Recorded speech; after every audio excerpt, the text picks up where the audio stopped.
Well, that's a rather interesting position coming from a man on a crusade against the evils of technology. I'm not against technology, Doctor. I'm against the men who deify it at the expense of human truth. Armor of Truth.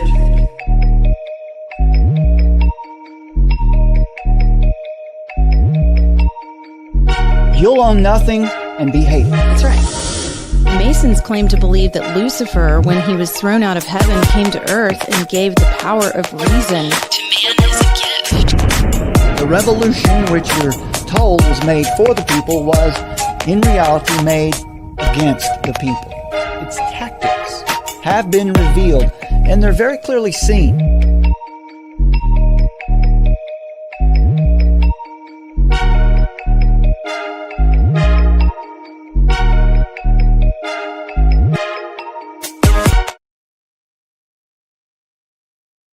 All right, everybody, welcome to the show. Armor of Truth Live, number 427. It's Trump versus the world. What do you think's happening? Do you believe what you see? Is it all true? Is the world just a stage? Is it all fake? What's going on? What's really happening? We think that you should be very careful about who you're listening to. Go ahead and jump in here with us, Summer, and say hello. Greetings, everybody. It's nice to be here. It's good to be back with everybody. Happy New Year, and hope you guys had a Merry Christmas as well. Yeah, definitely. And let's see, Feliz Año. Forget it. You got to sing Feliz Navidad, and then I know how to say Happy New Year in Spanish. But that might be I'm gonna be taken the wrong way today. What do you think, Summer?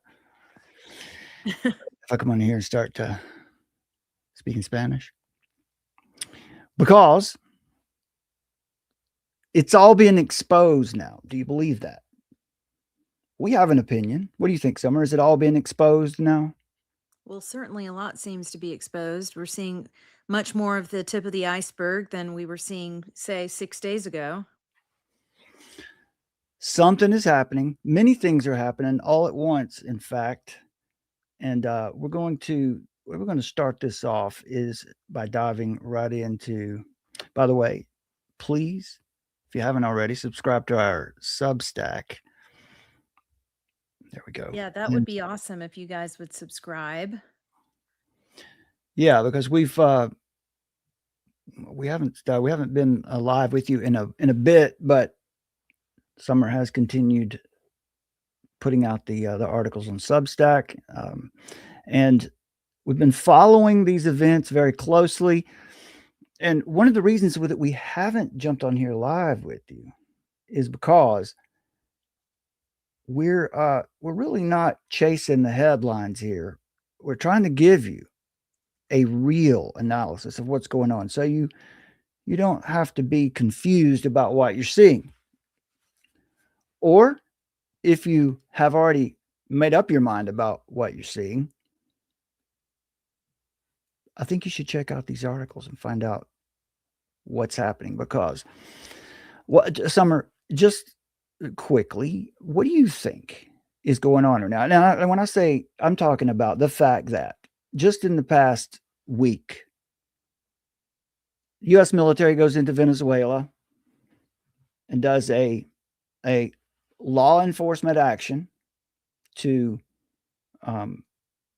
detain, to arrest Nicolas Maduro, which we've talked about here.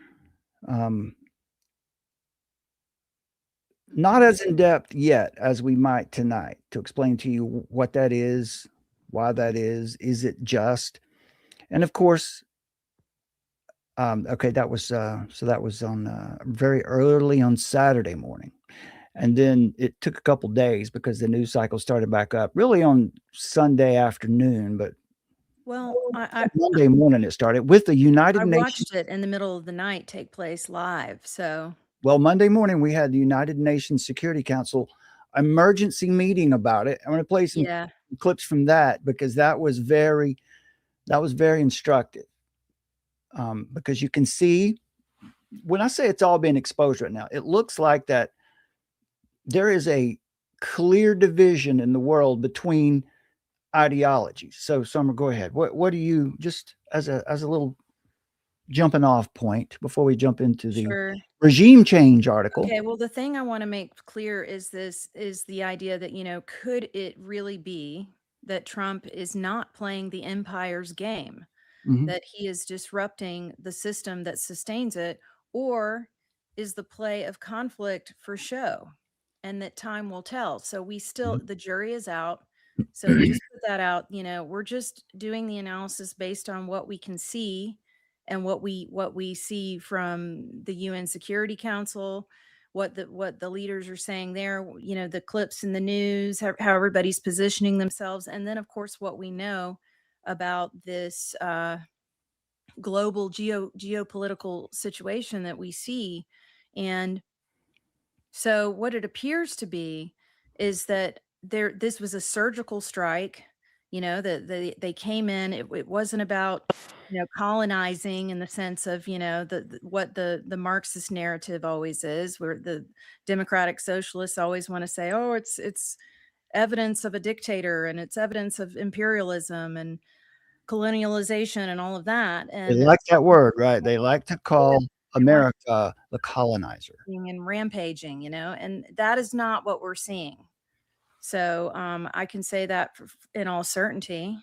And so, and what it points to is actually the crown, and it points to Britain and sort of how they're hiding them. They're trying to camouflage themselves and act as if, their hands are clean, and they don't want people noticing them and their part that they're playing in this. But actually, we've built a case that we're going to go through tonight that shows you that it's going to get you thinking about just how much involvement that they've had, and how strategic this play that Trump has done, the Trump administration in the United States, how it does actually signal that America is trying to assert its independence, and it understands possibly that we are really being, although it's not coming out and saying it directly, the things that it's doing does seem to indicate that there's an understanding within the administration that we are dealing with treasonous forces that are inside the gate and that are also circling very close around our borders, and that we need to get that under control. And so there's actually a lot of reason to hope right now that this Okay, move so So I'll leave it there. Sorry, it's more than you wanted. the summarizing statement of what you just said is what we're seeing right now, because of what we're seeing play out right now, there is reason for hope. That's a big point. That's what we want to communicate to you tonight. And as it shows in the thumbnail, you should be very careful about who you're listening to right now, because the grifters want to jump on and sow doubt and sow fear. And we're not saying that things couldn't get dangerous. I mean, the world's already dangerous. But what Summer has just laid out here for you is there is reason for hope, because we can see right now more clearly who the players are, what they intend to do or what they want to do with the world, and who is against the global international order, who is for national sovereignty. And let's just start with the article here. Okay, so Summer's titled this, "Not Regime Change, Trump's Strike on the City of London." How about that? Now, also, we want to come back here in just a bit and tell you why the arrest of Nicolas Maduro is lawful, necessary, and morally, biblically justified. But first, let's get on down into this. Let me go ahead and make that full screen for you. Okay. Now, I'm just going to read through this, and then we've got clips that are going to really help you understand what's going on here tonight.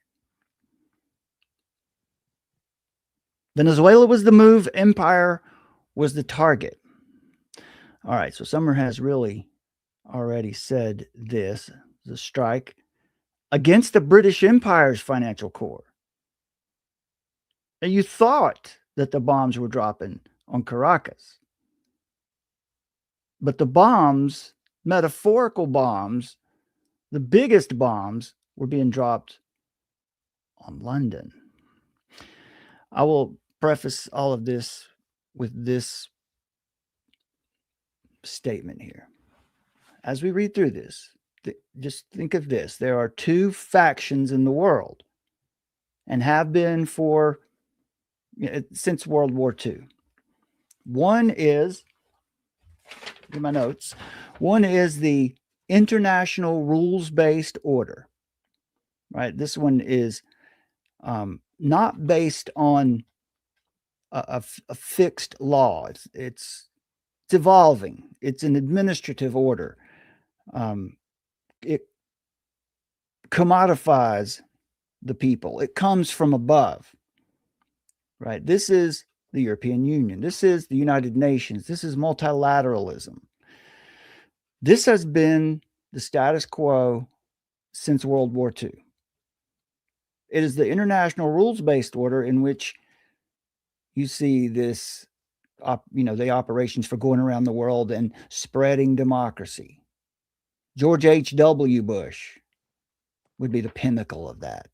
W. Bush too. Also, Obama, Clinton, all of them sat at the head of the international rules-based order. On the other side, there is the concept of natural law.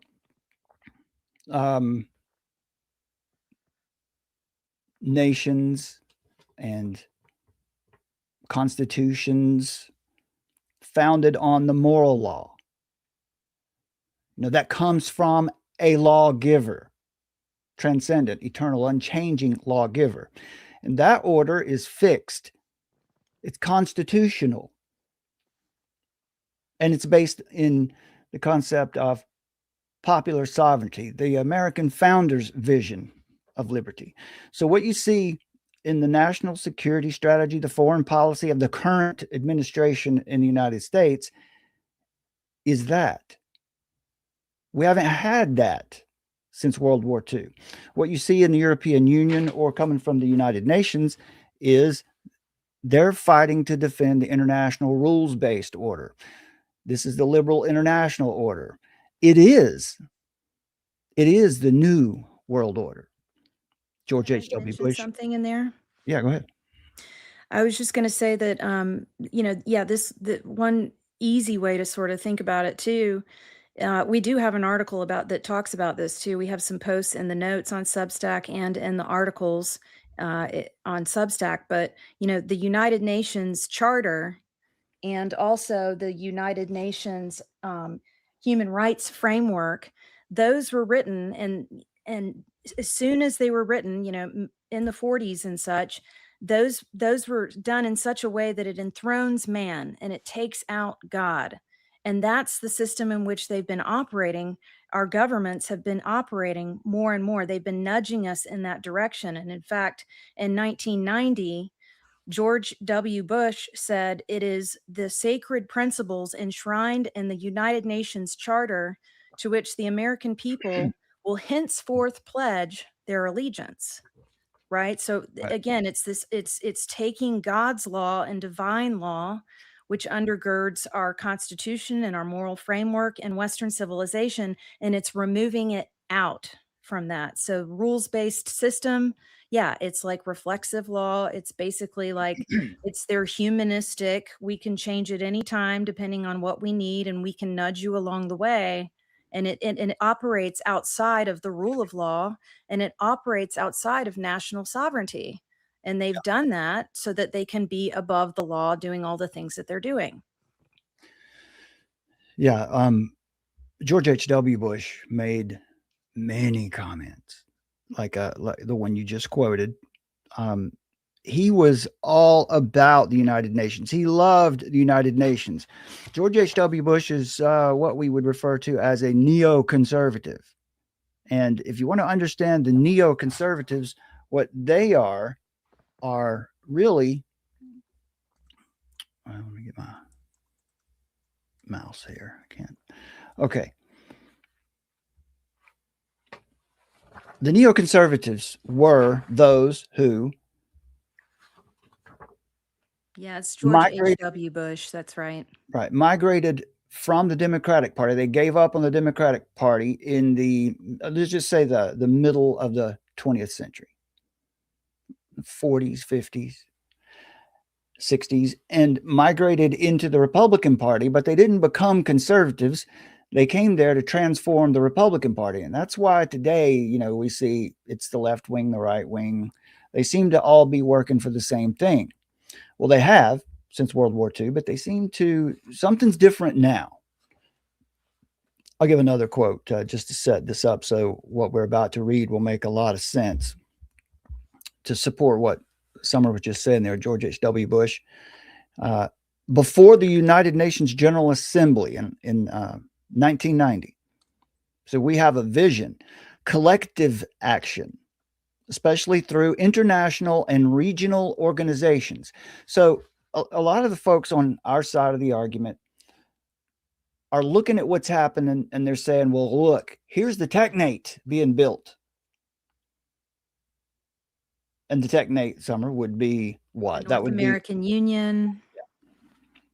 So, which, and you can understand why that would be the reaction, the instinct to say, well, there it is. The idea of the North American Union would be that you would have Canada, United States, Mexico, all of it under one authority. Regionalism. Yeah. So, and we've talked about regionalism here quite a bit. So what Summer said at the top and what I'm affirming to you now, that's not what's happening right now. This is different than that, and we'll show you exactly why. But what George H.W. Bush was arguing for when he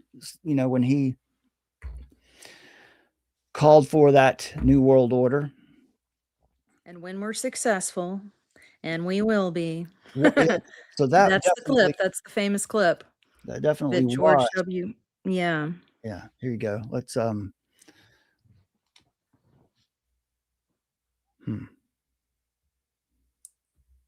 Here we go.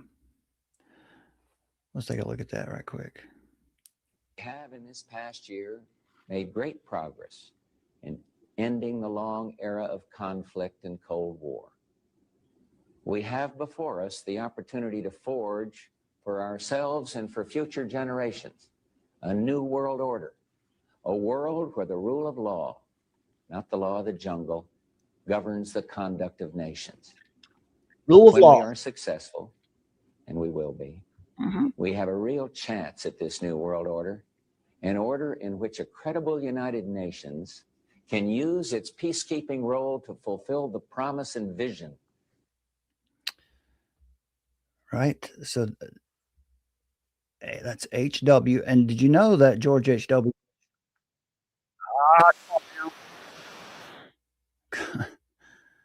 that George H.W. Bush was also the ambassador to the United Nations, 71, 72, something like that. We don't wish to prejudge the issue, but we feel that particularly given the financial difficulties in which the United Nations already find itself, and given other concerns to which we've alluded, we must be very clear about what obligations we have been incurring before we proceed to this decision. And so, Mr. President, we strongly support your concept of a committee that will explore these things and report back to the Council. And we remain, as I said at the opening, convinced that a Council meeting in Africa makes a great deal of sense, provided we can hammer out these details that I think every member here is concerned about. So what he's talking about there is talking about going into Africa. So this, again, the idea being, the difference being that the liberal international order, the post-World War II consensus, the international rules-based order was to have the United States as well, the would be the military arm of what we pointed out to you before here, the empire of the city of London, the Vatican, Washington, D.C. Washington, D.C. as the diplomatic and military arm of all of that. And that would have the United States intertwined with nations all around the world. And that is fundamentally antithetical to the founders' vision. What's that? I was just going to suggest, if you want to talk about if you want to set up the empire of the city, it's located at the bottom of that exact article. Which article? The one that the not regime change. Okay, so this one. Not regime change. This one that I've got up here. You've got civil rights versus human rights. Said not regime change. I mean, not that article. Okay. It's the one that says follow the money. Yeah, because this would be a good time to set that up for folks. Like, I think we've talked about it before, but it has some visuals and just some really good verbiage. All right, you see on the screen there some? I've got yeah. Where do I go down to for that? Is it in the notes or at the bottom of the article? It's called The Commonwealth Rebranded. Okay, right there. Yeah. That's it. Oh, that's nice that it gives me that, but I can't click on it. That's too bad. Well, just basically go to the very end, almost all the way to the end. You're going to see the Fabian shield. Okay. All the way to the end of the article. Keep going. Okay. There it is. So the Commonwealth rebranded. The Commonwealth of Nations today is not the same entity it was a generation ago. Under King Charles III, it has quietly undergone a dramatic rebrand, shifting from a ceremonial post-colonial fraternity to a networked soft governance system deeply embedded in modern globalist initiatives. Far from being a retreat from globalism, the Commonwealth is now at the forefront of environmental social governance, driven economics, sustainability, sustainable markets, digital ID, climate policy enforcement, standardized education reform so that every child around the world would be subject to the United Nations approved curriculum, soft law frameworks shaping national policy without public accountability or legislative oversight. So again, antithetical to the founders' vision. All this carried out under the language of shared values. Shared among whom? Development and equity, making it politically uncontroversial while functionally globalist. All right. Is that all? No. Keep going. There's more. Some believe courts or corporate alliances backed by the Crown or the World Economic Forum style networks will ensure that sovereign states can't overrule globalist megacorps. This view ties into a larger belief held by political theorists, decentralization advocates, and researchers of global power structures that supranational alliances have more sway over national policy and local governance than is commonly acknowledged. Who or what is the Crown? It's not necessarily King Charles himself, but rather something far more structural and enduring. At the center of this concept is the City of London Corporation, an ancient and autonomous financial district nestled within the heart of London. And that would be one of those three independent city-states that aren't actually a part of the nation in which they sit. That's right. And that is that breakout is below the graphic. So you're almost there. Far from just another borough, the city has its own Lord Mayor, its own legal system, and centuries-old ties to global finance and imperial power. It operates independently from the British government, and is often referred to symbolically as the Crown in research circles that trace the intersection of legal, financial, and military power across Western geopolitical systems. In this view, the Crown represents a sovereign corporate power center, one that has outlasted kings and parliaments, quietly steering the engines of global influence behind the curtain of tradition and legitimacy. So here's the empire of the city. You see, you've got London, Washington, D.C., and the Vatican. And one of the reasons that leaders around the world are so incensed with Trump today is he's not using Washington the way they would like for him to be using Washington. He's not using the U.S. military the way they would like for him to be using the U.S. military. Is that right? That's right. So the hidden empire, is it still in control? At the top of this structure, the rarely acknowledged, are three sovereign city states that still call the shots, or have been up until recently, maybe. One is the City of London. That's the financial arm. The Vatican, which is the religious and ideological power. And Washington, D.C., military enforcement, also diplomatic arm, also the now it's also technological arm. AI. Yeah, so the technological arm. Right. These entities operate independently from the nations they appear to be a part of and serve as autonomous engines of global control, what many researchers call the empire of the city. Each governs its own laws, banking systems, and foreign policies, yet they coordinate their influence through powerful institutions such as the International Monetary Fund, NATO, the Bank for International Settlements, and various United Nations agencies. Whether it's ESG finance, climate regulation, digital governance, or educational standardization, you can usually trace the flow of influence back to these three nodes. These city-states don't need armies to invade. They function through legal contracts, debt mechanisms, digital infrastructures, and cultural narratives. This is the concept of Fabian socialism, the slow long march through the institutions. Slow dialectical move away from sovereignty and liberty to ultimately communism 3.0. Ideological capture. Yeah. So the Marxian hegemony that we're experiencing around the world, which we would also say is this is the spirit of the age, what we're dealing with, what we're up against. And we wanted to show here too the King's Charter to cultural capture, and just the Crown's involvement from the very onset of the United States. Like keeping that little corner of influence. Columbia University. Yeah. Columbia University was originally established in 1754 as King's College, founded by the Royal Charter of King George II of Great Britain, a direct extension of the British Crown's influence in the American colonies. Its very origins were rooted in loyalty to the monarchy, serving as an elite institution to shape leadership and values. Today, while Columbia appears far removed from its royal origins, the ideological legacy of top-down influence remains eerily intact. So Columbia has evolved into a global epicenter for woke ideology,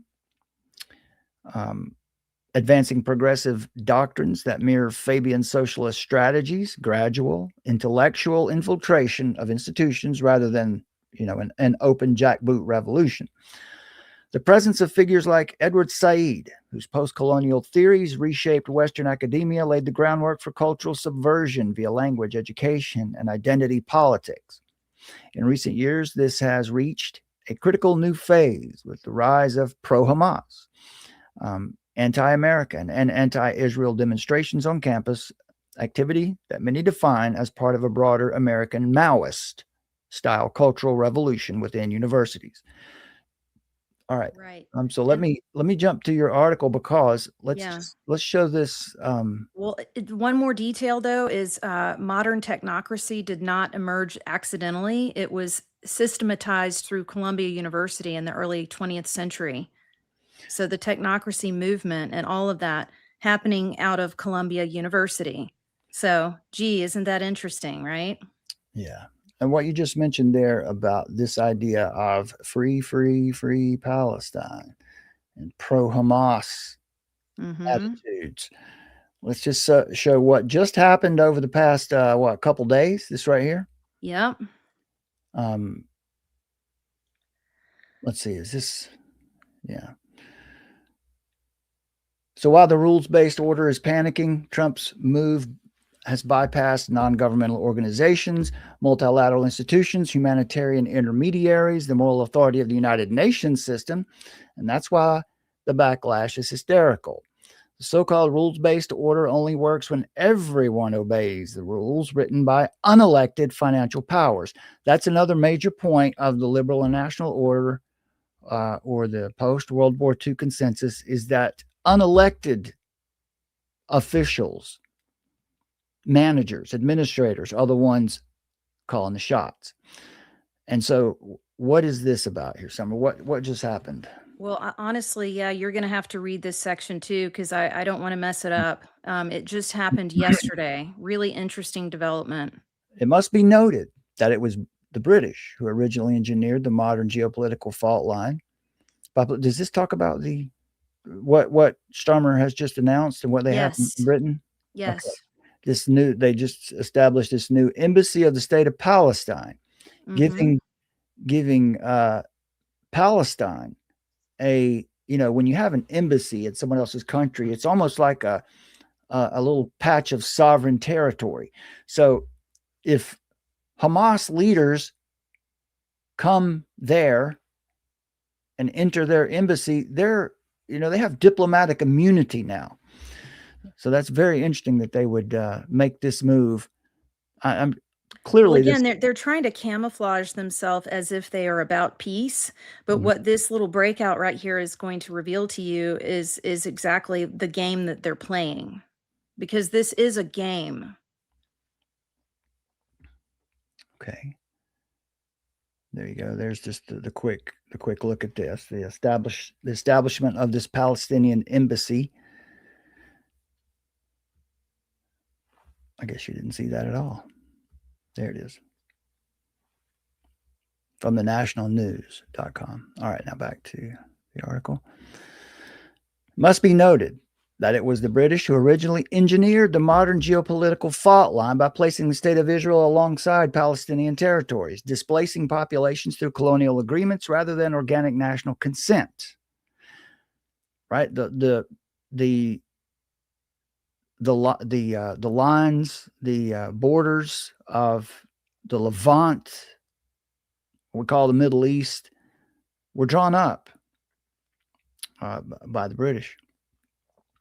Britain now has announced the opening of an embassy of the state of Palestine, a move that cannot be understood in isolation from its historical role or its present. Lost my spot here. Cannot be understood in isolation from its historical role or its present geopolitical ambitions. As even mainstream reporting, the article I just showed you, acknowledges, the recognition was a moment similar in weight to the Balfour Declaration of 1917, which was a British colonial agreement that carved out territory for a Jewish state to be established. Israel was created 31 years later. That comparison is revealing.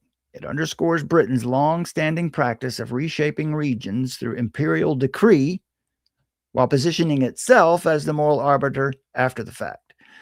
So this move appears to further a broader strategy in which Britain seeks to demonize both America and Israel in order to reassert its own moral authority on the world stage. An authority it claims while obscuring its central role in creating the very conflicts it now pretends to resolve. This narrative depends heavily on public ignorance of history, which consistently places Britain and institutions like the Chatham House, the Cecil Rhodes Trust, the BRICS, the creation of the BRICS. This would be the Anglo establishment, place them at the center of global power engineering. Tragically, Britain has sacrificed its own people to demographic, cultural, and economic destabilization in an effort to conceal the reality that its financial imperial networks include narco-capital interests So there you go. This is why this is extremely relevant for right Yeah, now. this is where we're getting. This is going to come to Venezuela. So hang in there, folks. It just takes a little bit of groundwork. Yeah, we're going to lay the foundation for you here. Including narco capital interests, continue to pursue global dominance. The presentation of BRICS as an alternative power bloc only deepens the deception as it masks continuity rather than rupture within the same imperial architecture. What is unfolding is colonialism on a scale the modern world has never witnessed, which that's interesting because right now people are Literally mislabeling Trump. chanting "Free Palestine" and saying that they're against colonialism while they're actually siding with the colonialists. Right. And one example of that is just, for example, Greenland. The idea that Trump has his heart set on acquiring Greenland. And that wouldn't be colonialism. As Greenland sits today, it already is a colony of Denmark. In fact, so that makes it a colony of the European Union. So to argue against that and call Trump's desire to have Greenland for the United States is as colonialist doesn't fly. So what is unfolding is colonialism, global colonialism on a scale the modern world has never witnessed.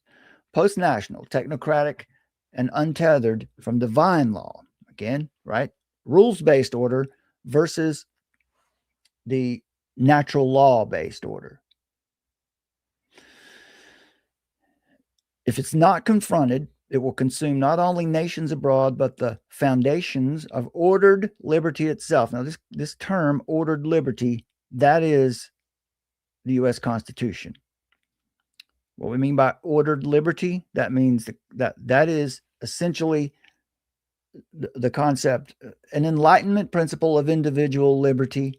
But then as the founders knew very well, tyranny is the urge of all leaders because they knew that thread of evil runs through every human heart and that liberty had to be grounded and restrained in something. They grounded it and restrained it in the moral law of God. All right. Now, the United States must recognize this reality and resist the British Fabian Sustainable Development Network that seeks to replace sovereignty with managed decline. This is what Trump is standing against at the moment. Now, you might be one out there who's very suspicious of Donald Trump, understandably so. And I'm not trying to tell you what's in his heart. We're just pointing out what's actually happening. Who is on the side? I mean, who is on either side of this line between an international rules-based order and a natural law-based order? When I say natural law, I mean moral law of God. That's just the more common term. All right. The American Revolutionary War ended British imperial rule over the American colonies, established the United States as a sovereign nation, and set a model for constitutional government grounded in natural law rather than imperial decree. Most importantly, it redefined the source of political authority from crown and parliament to the consent of the governed under God. So that's the difference, right? The crown represents the international rules-based order.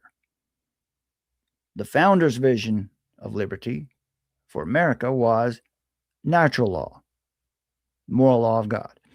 That's why we have this thing called unalienable rights. So we don't get our rights from the government or from any man or system. Our rights are from God by virtue of being born into the world. So in this sense, we're witnessing another conflict of this kind. Only now it's global, technocratic, and openly godless. So maybe, hopefully now with that laid out, we hope that you might have a little more of a foundation for understanding what's going on now. Now, what do you think? I think we should climb up to the top of the article and start from what's happening. Okay, so what is happening right now? At a glance, the coordinated outrage from BBC, The Atlantic, New York Times. What we're going to give you here is going to give you the blueprint. It's going to give you the lens for how to understand the headlines as they come out. You don't need ground news, right? You just need this lens, and you can understand who's advocating for what very clearly. Okay, so these media outlets and their aligned media surrogates always make sense once the actual power structure under threat is named. The British imperial system never disappeared, right? We really haven't finished the revolution here. That's the British influence never really left. right. And that's why what we call the liberal international order since World War II, at least the post-World War II consensus, has been to have every American president locked in to coordinating with the crown, with the empire of the city. Okay. The British imperial system never disappeared. It evolved.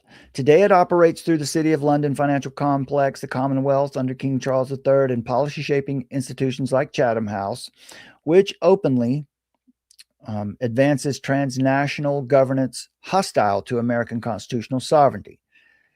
This is the modern empire.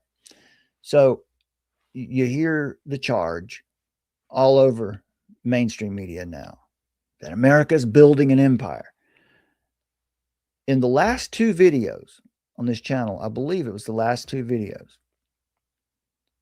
I laid out for you what the Trump administration released in November as the national security strategy. It is really just a foreign policy statement that every administration puts out, usually during the first year they're in power, which outlines how they see the United States on the global stage.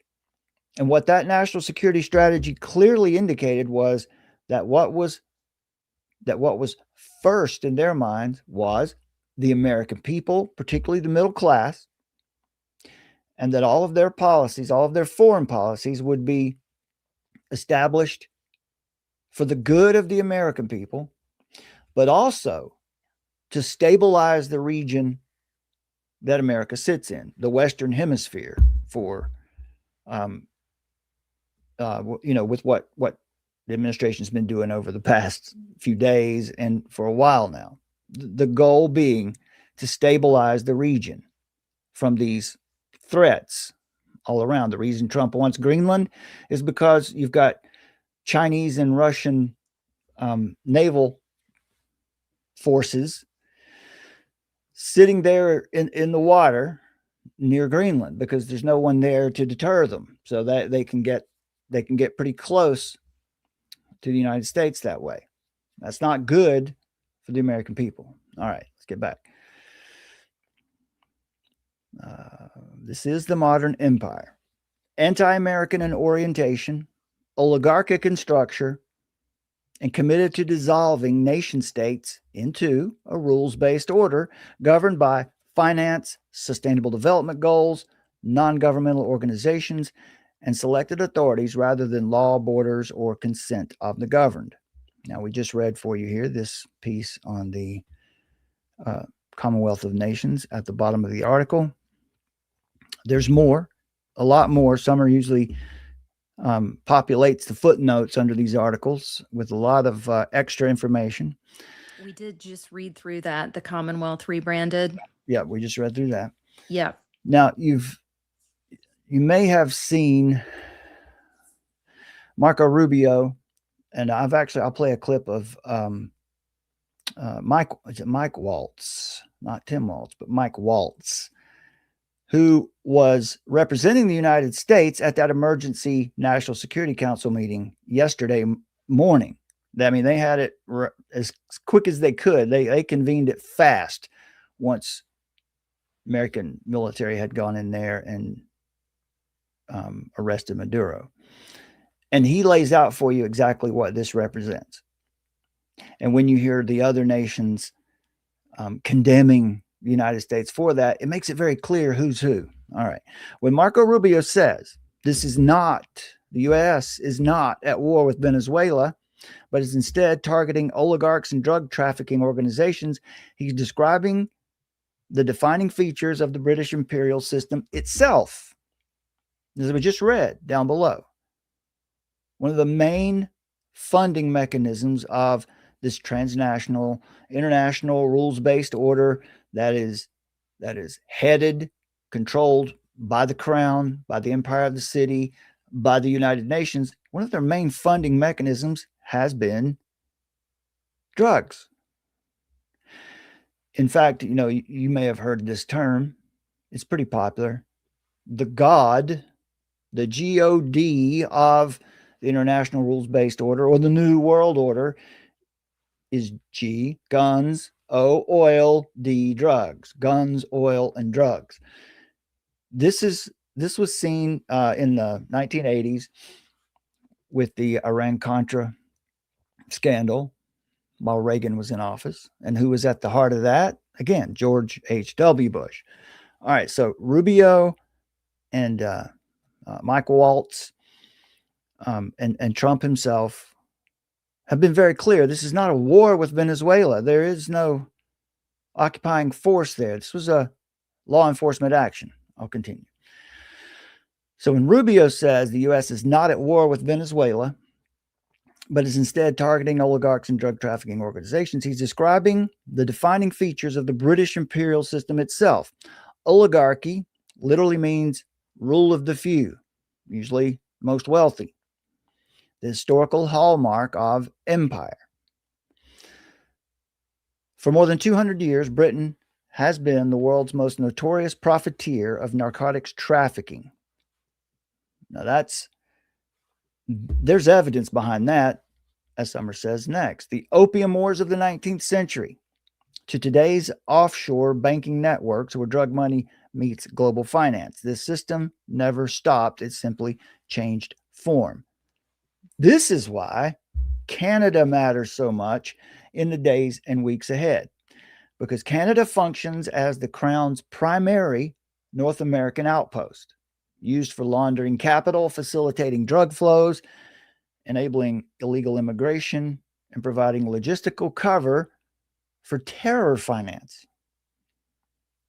Narco terror, for example.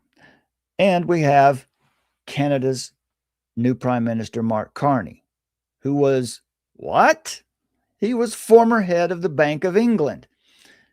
And he oversaw financial structures that facilitated the cartel banking nexus.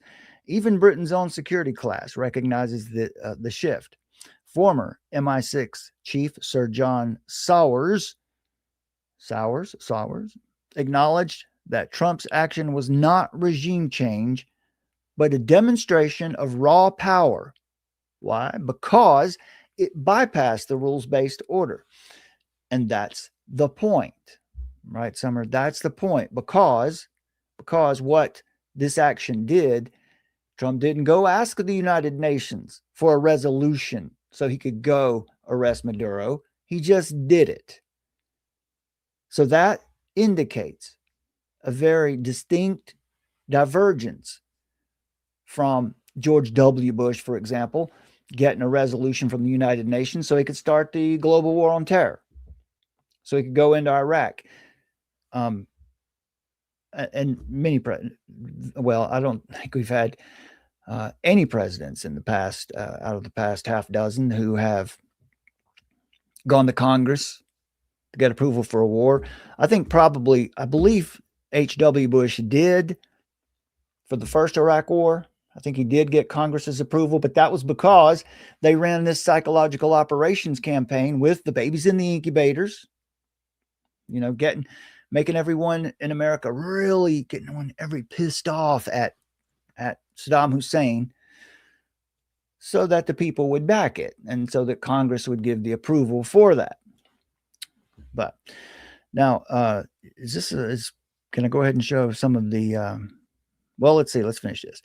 Could it be, as Trump said right at the top, there's Trump, as Summer said right at the top, let's go full screen for this. Could it be, this is really what's at stake here, could it be that Trump is not playing the empire's game, but rather that he is disrupting the system that sustains it? Or is the play of conflict all for show? Time will tell on this, and we know what to look for. We must continue to speak truth and love, and we have to pray for our world leaders.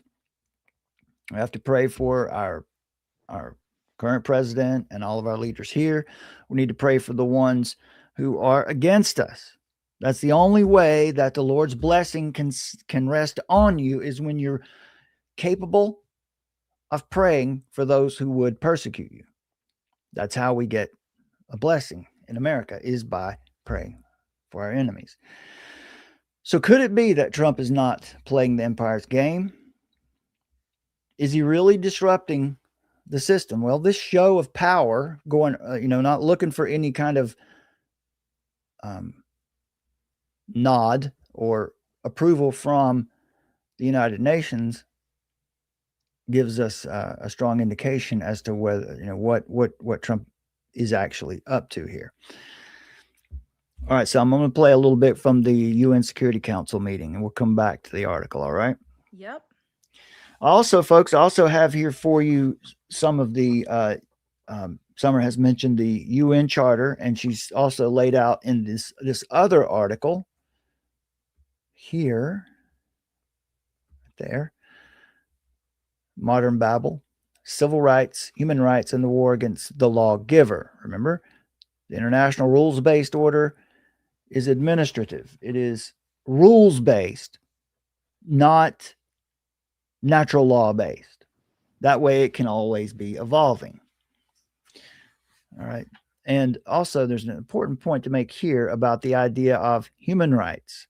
The Civil Rights Act was a demonstration of human rights. The outcomes of the civil rights movement were not good for the United States. You don't see black people in America much better off for the Civil Rights Act, do we? So the fundamental difference here is between human rights or civil rights versus unalienable rights. Civil rights and human rights are rights that are defined by governments, by administrators and managers. Okay. So here now, let's just now, as you listen to this UN Security Council, this will tell you quite a bit. And first, we're going to start off with Jeffrey Sachs, who is an American, and they'll give his title will be here again, but what was he? Some of the sustainable something. We'll see it. Sustainable Development Solutions Network, the president of that. Yeah.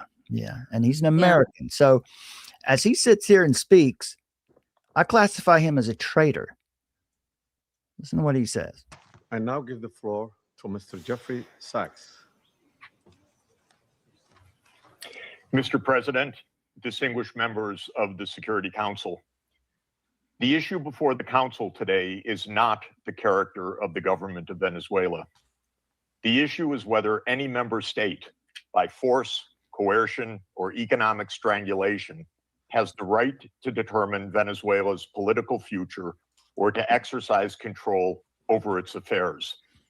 This question goes... Okay, right there from the start.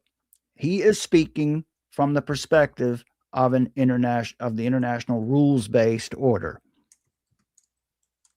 Why would the assumption be that it's not a good thing to go in and arrest a terrorist?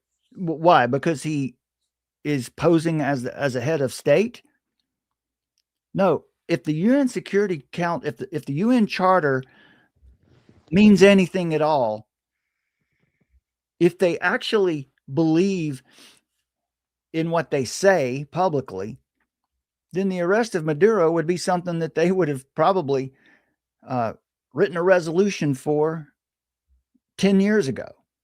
And by the way, this guy, you have to keep in mind, is once again, and what we've spoken about tonight, he is an American economist and professor at Columbia University. There you go. So, and he's the president of the UN Sustainable Development Solutions Network. There you go. And a director at the Center for Sustainable Development, and an SDG advocate under UN Secretary General Antonio Gutierrez. Right. So this is the perspective of what we would call a progressivist, Fabian socialist, a neocon. Mm-hmm. So let's listen. Goes directly to Article 2, Section 4 of the United Nations Charter, which prohibits the threat or use of force against the territorial integrity or political independence of any state. The Council must decide whether that prohibition is to be upheld or abandoned.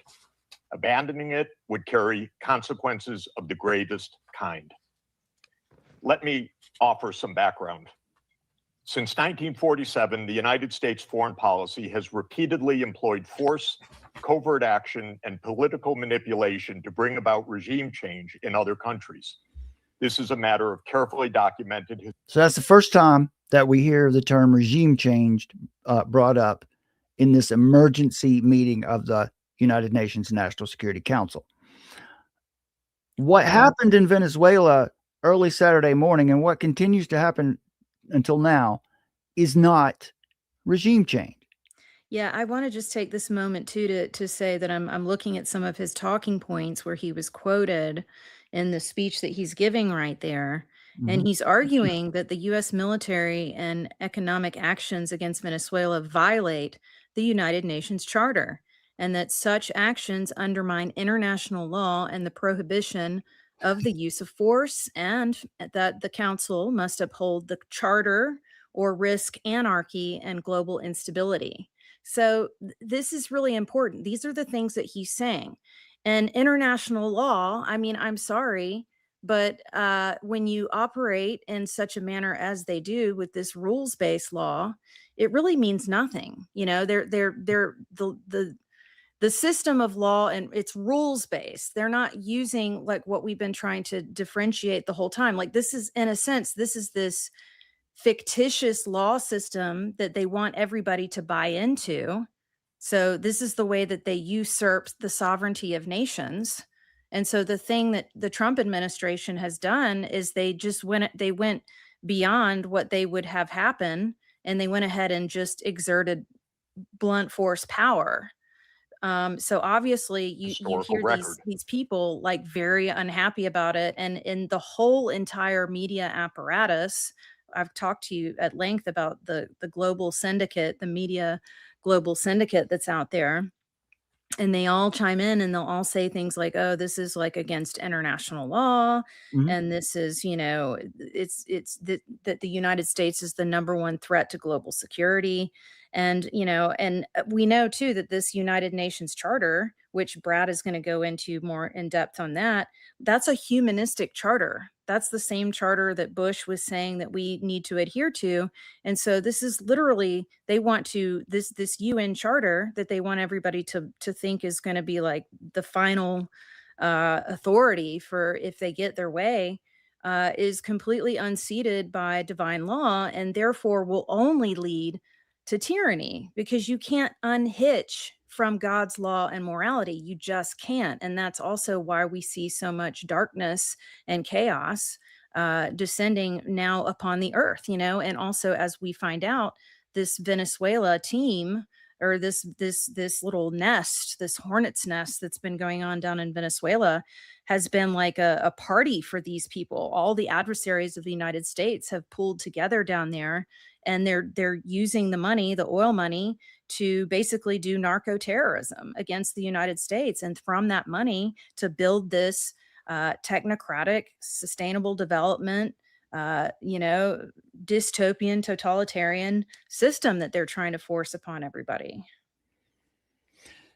Right. So before I play more of this from the Security Council, I'll give you a little bit more of a background on Venezuela here, so that as you hear them defend Maduro and condemn the United States, you'll understand what exactly it is that they're saying, what it is they're defending and condemning. First of all, the UN Charter in Article 1, which is about collective security over national defense, but it says in Article 1 to maintain international peace and security, and to that end to take effective collective measures for the prevention and removal of threats to peace. Now, there's no question that Maduro in the Western Hemisphere was a threat to peace. So it's this inverted reality. Right. And so, but the only way you could go in there and do anything about it would be to get the approval of the United Nations.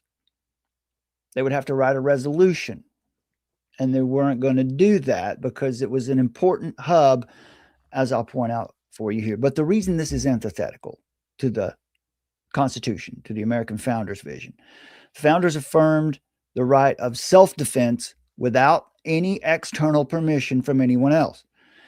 Collective security subordinates this concept of collective security, subordinates national judgment to international consensus. So you'd have to get the agreement of all the people and all the nations of the United Nations before you could go do this. Biblically, in Romans 13 and Nehemiah 4, Scripture affirms the legitimacy of nations defending their people. In fact, that's what the Constitution, the President of the United States is bound by the Constitution to protect the American people first, to not ask for permission. Collective security replaces prudence with procedure, right? With a rules-based order.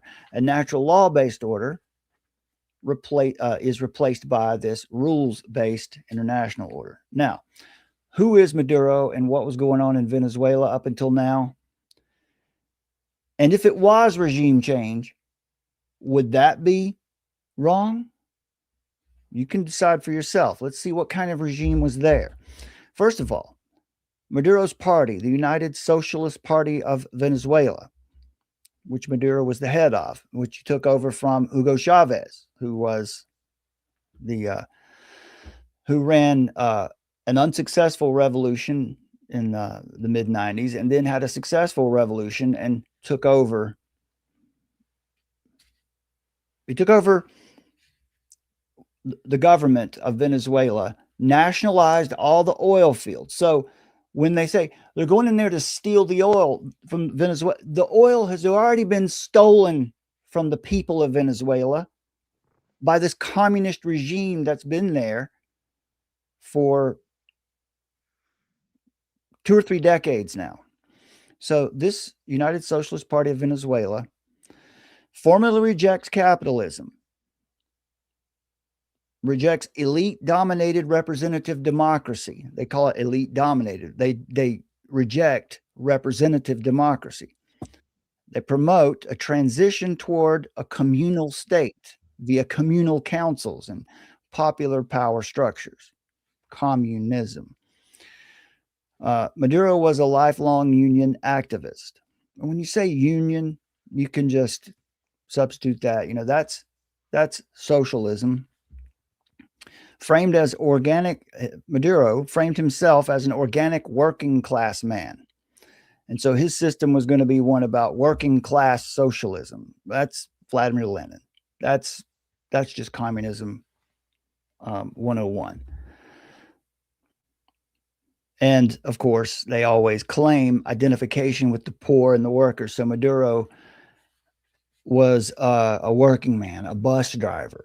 So this is why he's able to claim to be, I'm just like you. You can trust me because I'm just like you. Now, Simón Bolívar, who was a his worldview was founded in natural law. He actually liberated many of the states in South America, and what we'll call liberal orders were set up there. When I say that, I mean that they were more based on natural law. So when Chavez comes into power, they operate under this system called Bolivarianism. They're called Chavistas, Chavez, but so Bolivarianism. So what they've done is they took the name of this good guy who liberated a lot of South America and appropriated that name for themselves as if they were working for freedom. They call it liberation, right? And so that they've appropriated this name for themselves in a contradiction. All right, so basically what you've had here in Venezuela for decades now is a neo-Marxist system, anti-American, believing in class struggle, popular power. They don't believe in participatory democracy. Yeah, it's like they went from being a very wealthy, prosperous country to being raped and pillaged the same way that South Africa was. And honestly, at the end of the day, it comes down to Western civilization and Christian values. That's ultimately the goal, is to wipe out God's law and God's morality. It's funny too, because they use all of the language of progressivism, right? In a 2020 address to a world anti-imperialist Congress, Maduro declared, quote, "We are anti-imperialist, anti-colonialist, and anti-racist," explicitly situating his regime within the global anti-capitalist, anti-Western struggle. So this triad, anti-colonial, anti-racist, anti-Western, mirrors the language of global neo-Marxist movements and post-colonial progressivism that interpret world politics through the North-South oppression narrative. So you have to have an oppressed people to have this worldview, and in their worldview, it's the global South versus the elites, what they call the elites, the people versus the elites. And we have to throw in there that American companies were central to finding and developing the major commercial fields of oil in the early 20th century, especially from the 1910s onward, which transformed Venezuela into one of the world's largest oil exporters. So we have a history in being in the region and helping them to be to have that booming industry. So there's history there, but this is not about we want to come in and change their culture and tell them what to do. This is about, we don't want that oil money being the way that a lot of this narco terrorism is getting funded. All of these black markets, all of these systems, these NGOs that go above the banking system, that aren't detected, so that they can, build the slavery system around us. I mean, this is essentially one of the ways that they've been doing that, sort of off the books. They've had this thing going, and it goes all the way up, to these elites, and they don't want you to see that or know that. But based on how they've been reacting, you can see that their feathers are ruffled. They're not happy about this, and it's quite the kibosh on their little party that they've been having. And by the way, Venezuela, we talked about this last year, where the presence of Islam there, the radical Islamists, converting a lot of the people throughout the South Americas region, and so there's a heavy presence of that going on as well. So people that hate America and that want to see us taken out. It's like a party for that. It's been a hub for that. Yes. So it's a socialist authoritarian structure behind a populist mask. That's the ruling party in Venezuela. Okay. Again, they nationalized the oil fields. They nationalized the natural resources there, so the people can't really profit from it. They claim to be anti-oligarchical, but of course, the leaders there are oligarchs. And also, they have instituted all kinds of price and currency controls that destroyed the private sector. No longer viable there. Venezuela used to be one of the most prosperous, wealthy nations in the world once oil fields were discovered there, which was a mostly American-led discovery.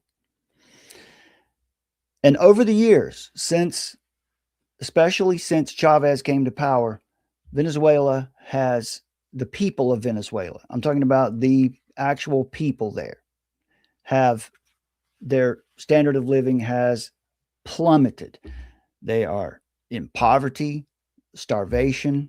A lot of people are seeing this now. A lot of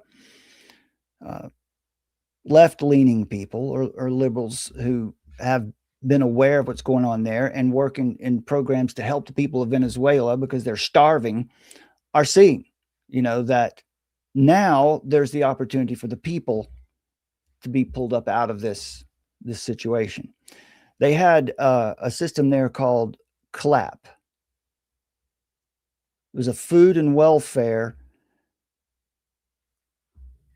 policy.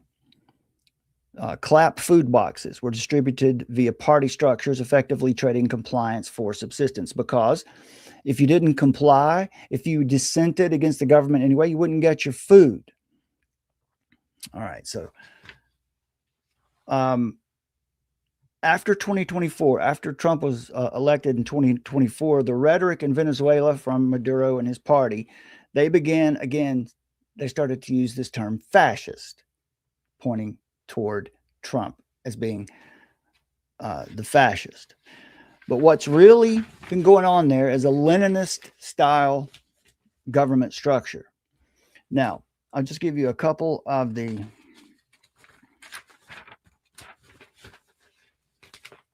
a little bit of, here we go. In March 2020, the United States Department of Justice, now this was under Trump, unsealed an indictment charging Maduro and 14 other officials with narco-terrorism. This is 5 years ago. It's over 5 years ago. Charged with narco-terrorism, drug trafficking, and corruption. So the entire Biden administration, the whole time he was there, they did nothing about it. And again, this narco trafficking, this narco terrorism was directed at the United States to weaken the U.S. by poisoning the people. It's not just cocaine. There's a lot of fentanyl involved there too. Maduro and other officials partnered with the FARC, F-A-R-C, the FARC. They're out of Colombia, a Marxist guerrilla group, to produce and traffic tons of cocaine. This conspiracy aimed to flood the United States with cocaine. They were very clear about that being the purpose, and explicitly framed cocaine as a weapon against the U.S. population, not just a profit-seeking crime. It explicitly frames narcotics as a strategic weapon against the United States. All right, so nonlinear warfare. Okay, Maduro was also the head or high up in the Cartel de los Soles, the Cartel of the Suns, the SUNS, which is a Venezuelan drug trafficking organization comprised of high-ranking Venezuelan officials who abuse state institutions to move cocaine through Venezuela toward the United States. It's not a typical cartel. This is a cartel that exists within the government there. In 2025, the U.S. formally designated Cartel de los Soles as a terrorist organization tied to Maduro, underscoring its role as a state-linked criminal enterprise rather than a typical cartel.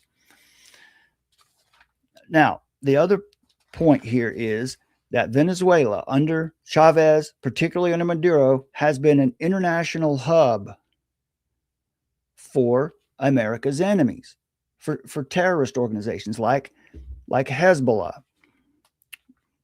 Hezbollah is deeply embedded in Venezuela, facilitating money laundering, drug trafficking, contraband, and financial operations to support both Hezbollah and the Maduro regime. Venezuela provides a permissive environment and logistical base connecting Latin American organized crime with Middle Eastern terrorism. This crime-terror convergence multiplies the impact of narco-trafficking revenues, which feed both cartel networks and Islamist terror structures hostile to the United States. So there's the Middle East and the Islamist. Also China. China's deep economic entanglement with Venezuela's oil, mining, and infrastructure provides the Maduro regime with keeps them outside of the financial Western sanctions. So if the U.S. sanctions the Maduro regime, they just do business with China and Iran. While Beijing is not publicly implicated in narcotics, its support ensures that a narco-authoritarian regime hostile to the United States remains viable, functioning as a part of a broader anti-liberal world order, anti-natural law-based world order. So this is to say that they've been, engaged in fifth generation nonlinear warfare against the United States for decades. Hezbollah's role in Latin American drug trafficking illustrates how narcotics became a revenue stream for anti-Western terror groups. Okay. So Maduro is not a mainstream Democrat. He is a hard left, neo-Marxist authoritarian rooted in Chavismo, which is what Chavez called 20th century communism, aligned with anti-imperialist, anti-capitalist rhetoric. Again, they call it socialism of the 21st century. So the final assessment. On the available evidence, Maduro functioned as an instrument of global progressivism, neo-Marxism, even if his ideological roots are specifically Latin American and Bolivarian rather than British Fabian.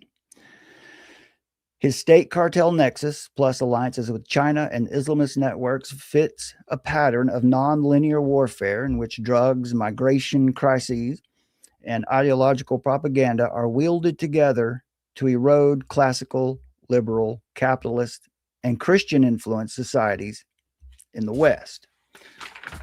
That's just the tip of the iceberg on Maduro and what's been going on in Venezuela. Bad news, right? Bad news for the whole hemisphere. So now let's listen to what the people at the United Nations Security Council say. Who are they defending?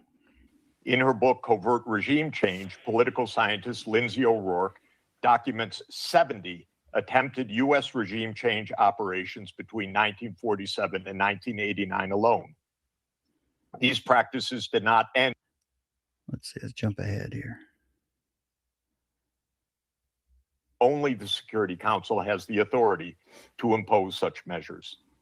On the 23rd of January 2019, the United States unilaterally recognized Mr. Juan Guaido as interim president, and a few days later froze approximately $7 billion of Venezuelan sovereign assets held abroad and gave the designated authority over certain of these assets.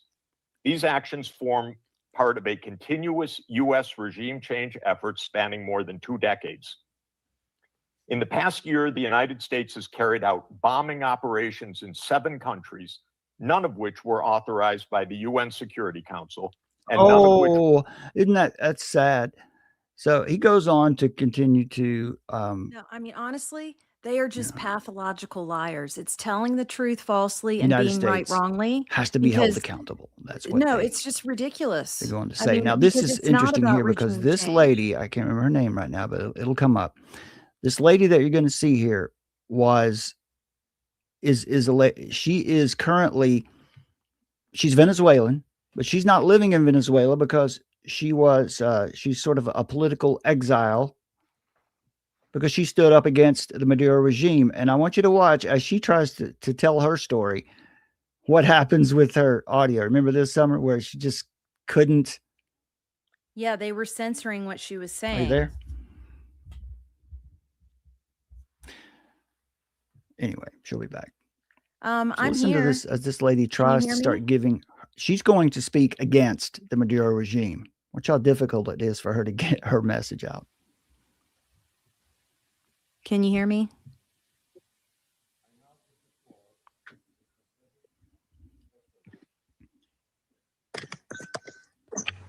Mercedes de Freitas. This is her. Mercedes de Good Freitas. morning. I speak in Spanish. Please give the translation. Buenos días, embajadores, Good morning, representantes de estados y ambassadors, gobiernos. Gracias representatives por esta of oportunidad. states and governments. Thank you very much for giving me this opportunity to speak. Sí, sí, no me escuchan. Can you hear me? Aló, aló, ¿me Can you escuchan? hear me? ¿Me We can hear escuchan? you, Disculpa, yeah. ya estoy aquí. Excuse me. Yes, we can hear you. Good morning. I speak in Spanish. Buenos días, señores embajadores, Good morning, representantes de ambassadors, estados. representatives Gracias por esta of oportunidad heads of de state and presentar los government. resultados Thank de you investigaciones que to desde Transparencia enable me to Venezuela tell you something about Transparency hemos estado Venezuela, desarrollando para the work that we have been doing. Para la This continues for 10 minutes where and her audio cuts out eventually. I won't belabor that too much, but let's move on to Are you what able to hear the me? nations have to say. Here's Colombia. Are you able to hear me? Thank you. To Ms. Freitas for her briefing. I now give the floor to those council members who wish to make statements. I give the floor to the representative of Colombia. Señor presidente, Mr. President, Colombia agradece a Colombia would like Somalia to thank en su Somalia calidad de in your presidencia del quality Consejo de as Seguridad President por of the haber Security acogido Council con celeridad for nuestra having petición quickly para responded to convocar our esta request to reunión de convene emergencia, this emergency meeting, así como a China as well y as thanking Rusia China and por el Russia apoyo a for esta their convocatoria. support. So she immediately thanks China and Russia My mic won't work. for their support. My mic is off. Is it muted?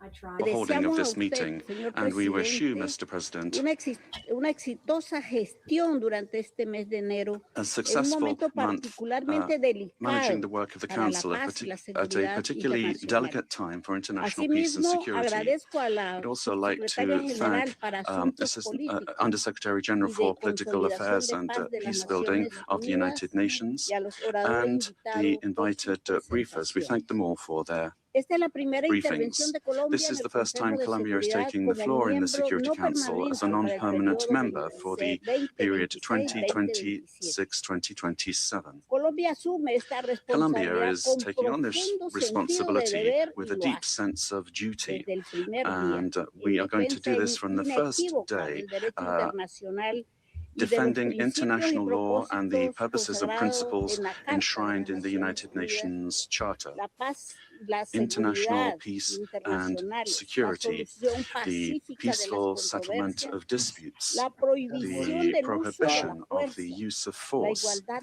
sovereign soberana, el equality, respeto a la integridad respect for territorial the y la territorial independencia integrity and política de political todos los estados. independence of all states. Colombia condena de Colombia manera condemns categorically the events that occurred in the early morning of the 3rd of January in Venezuela, where we saw multiple explosions and air activity over Caracas and other areas of the country as part of a military attack carried out by the United States, which included bombings of civilian and military infrastructure, creating panic amongst the population. All of this represents clear violations of the sovereignty, political independence, and the territorial integrity of Venezuela.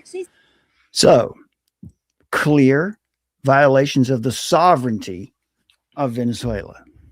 What about the sovereignty of the United States? You know,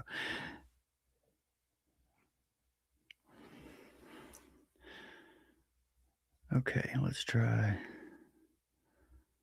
next person. Yeah, the Russian guy. Now, this is really good. When you hear the Russian contingent, this is good too.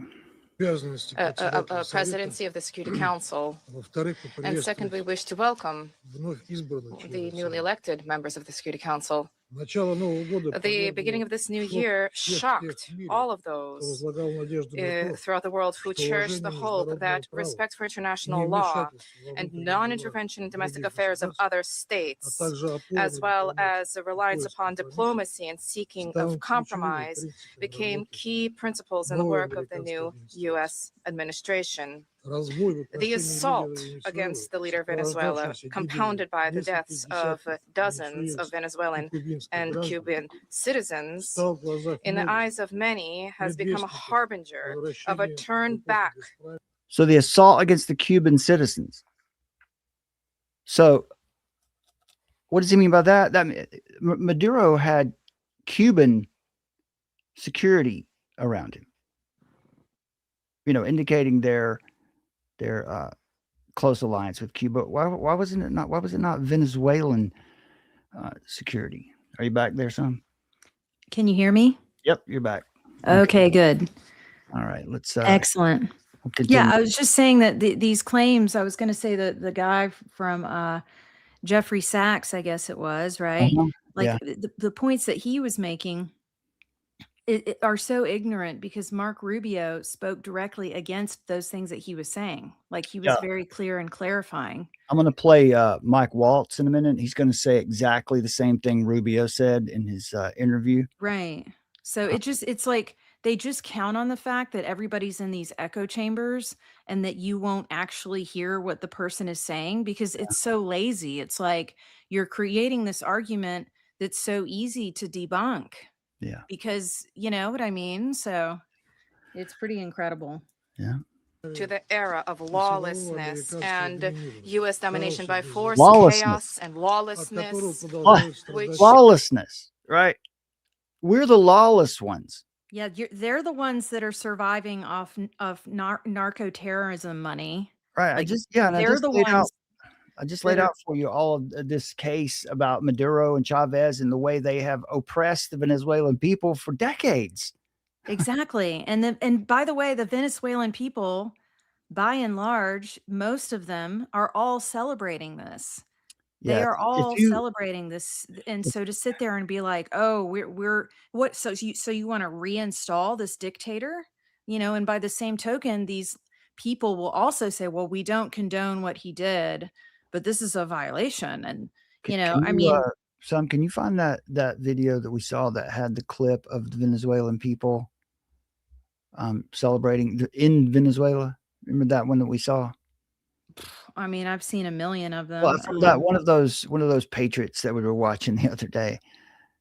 If you can't, that's fine. That's all right. I will look. I will look. All right. So here's China. China's kind of boring. Liberia. Let's just go ahead and listen to the United States. Now, this is Mike Walz. He's going to also thank Miss Freitas, who was Mercedes Freitas, who was speaking earlier, who was trying to give her perspective as someone who has been well, oppressed and someone who was dissenting against Maduro regime. So he thanks her, but it just goes all of these others nations just one by one, just denouncing the U.S., calling it a violation of international law, violation of sovereignty. They never mention Maduro. They never mention what's actually at stake, what was actually going on here. They don't, because they're protecting their interests. Yeah, that's why. All right, here's the U.S. representative, and this gives you now his description of what this was and why it occurred is very consistent with what actually happened and what the operation was described as. Floor to the representative of the United States. Mr. President, thank you for chairing. And I particularly want to thank you, Mr. Freitas, for your briefing. And I'll point out that Mr. Freitas is in exile, having fled the regime. Thank you for your courage, and thank you for shedding a light on the true atrocities of the illegitimate Maduro regime. This past weekend, colleagues, the United States successfully carried out a surgical law enforcement operation facilitated by the U.S. military against two indicted fugitives of American justice, narco-terrorist Nicolas Maduro and Celia Flores. Colleagues, Nicolas Maduro is responsible for attacks on the people of the United States, for destabilizing the Western Hemisphere, and illegitimately repressing the people of Venezuela. As Secretary Rubio has said, there is no war against Venezuela or its people. We are not occupying a country. This was a law enforcement operation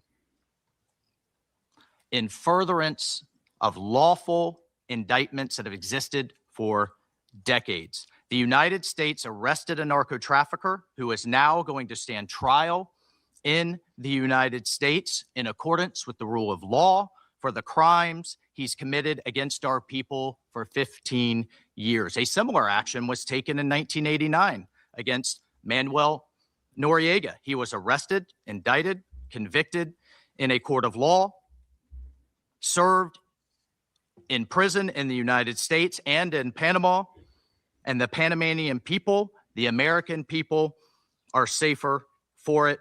And undeniably, the region was more stable.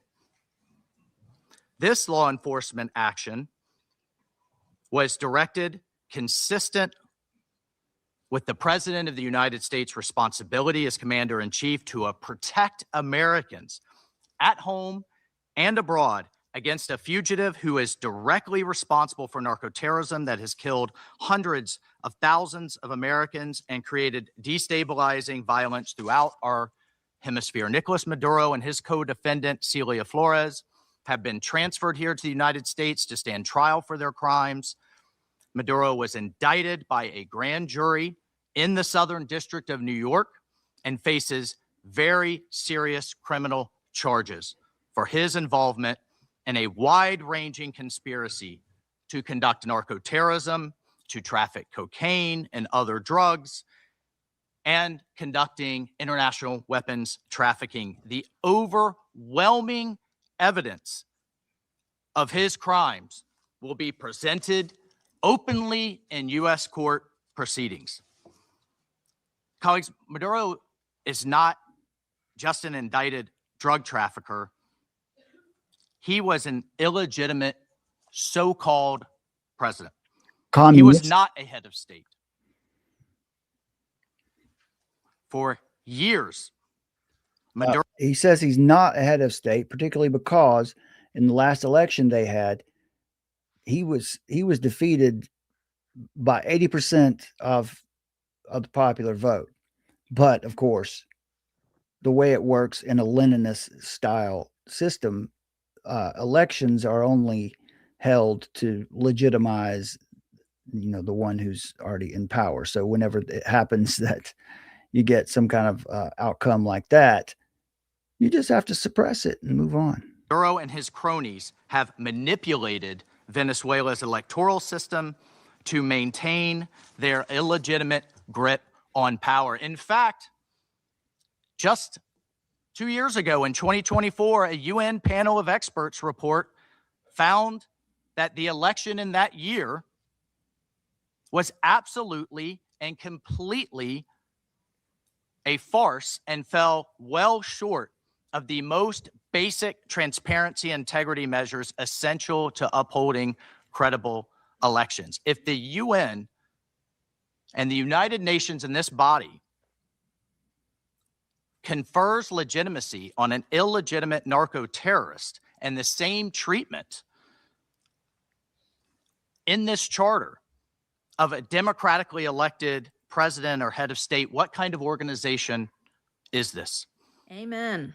So that's a good point. What kind of organization is this? Exactly. Well, we know what kind of organization it is. It's a communist organization.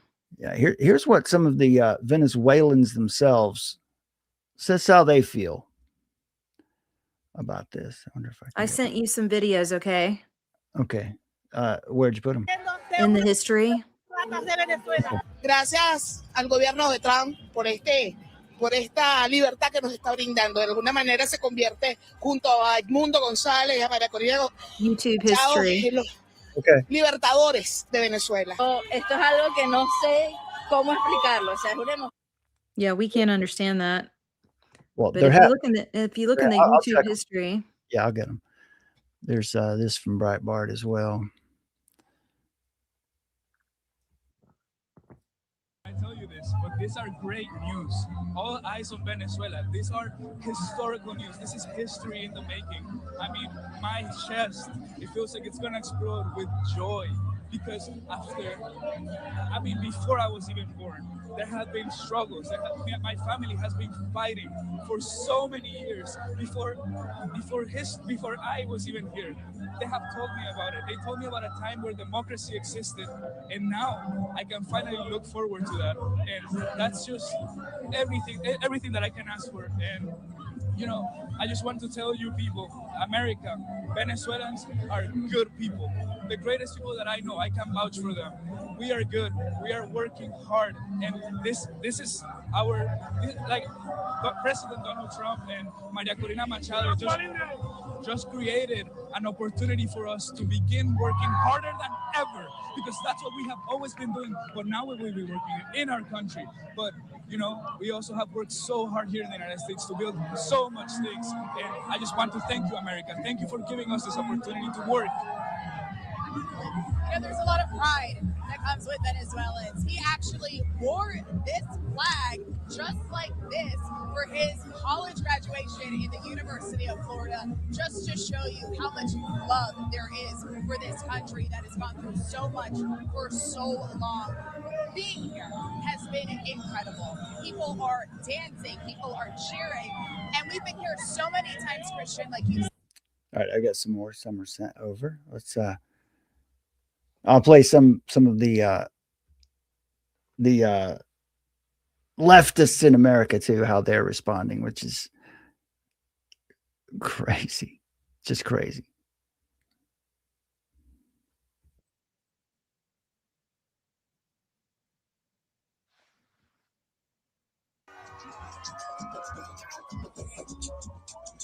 Estoy feliz, como todos los venezolanos. Salimos de algo que nos tenía locos, huyendo del país. Ahora vamos a volver a la casa, unirnos con la familia.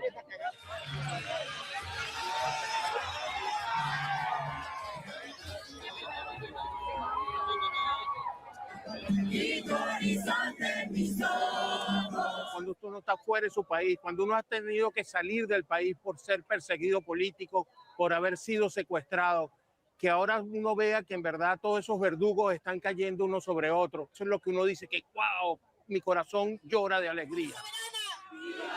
Vamos a continuar, compañera Blanche. No es un caso aislado. Venezuela representa... Stop bombing Venezuela now! Stop bombing Venezuela now! It's another outrage of Trump, who doesn't give a shit about any people. His only interest is oil and greed and corruption. There you go. That's what it's all about. Oil and greed. Go ahead. Yeah, I'm just saying that they have nothing new. It's all the same talking points. They get their talking points. Here's another one here. Let's check this one out too. The point that we're making here is find out what the Venezuelan people have to say, like the people who are living there right now.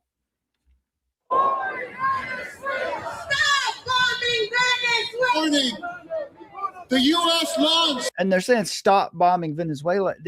There's no bombs dropping on Venezuela. There's no American military presence in there. They went and got the guy and got out of there. A massive criminal bombing campaign on Venezuela. I guess we should say here, just to make it clear, I mean, we are not pro preemptive wars. Just be clear about that. This is one of the, you can't look at this like Bush going into Iraq. This is a different circumstance. This is a different thing altogether. Global war on terror went on for over 20 years. Got an article about that too.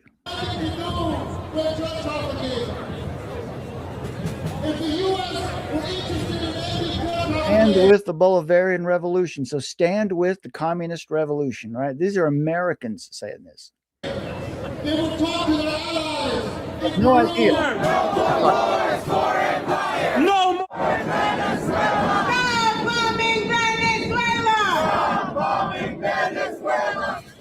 Honestly, those people look like actors too. I mean, they really look like actors. Yeah, anytime you see one of these going down in New York or one of the major cities, you can, for certain, there are a lot of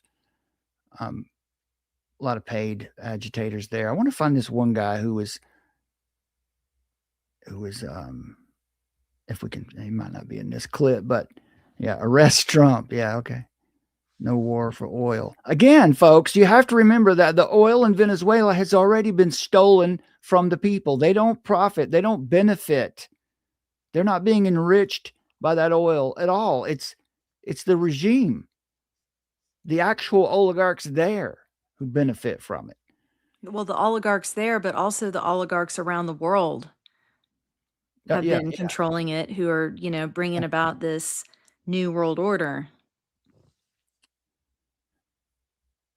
Right. Sustainable development racket.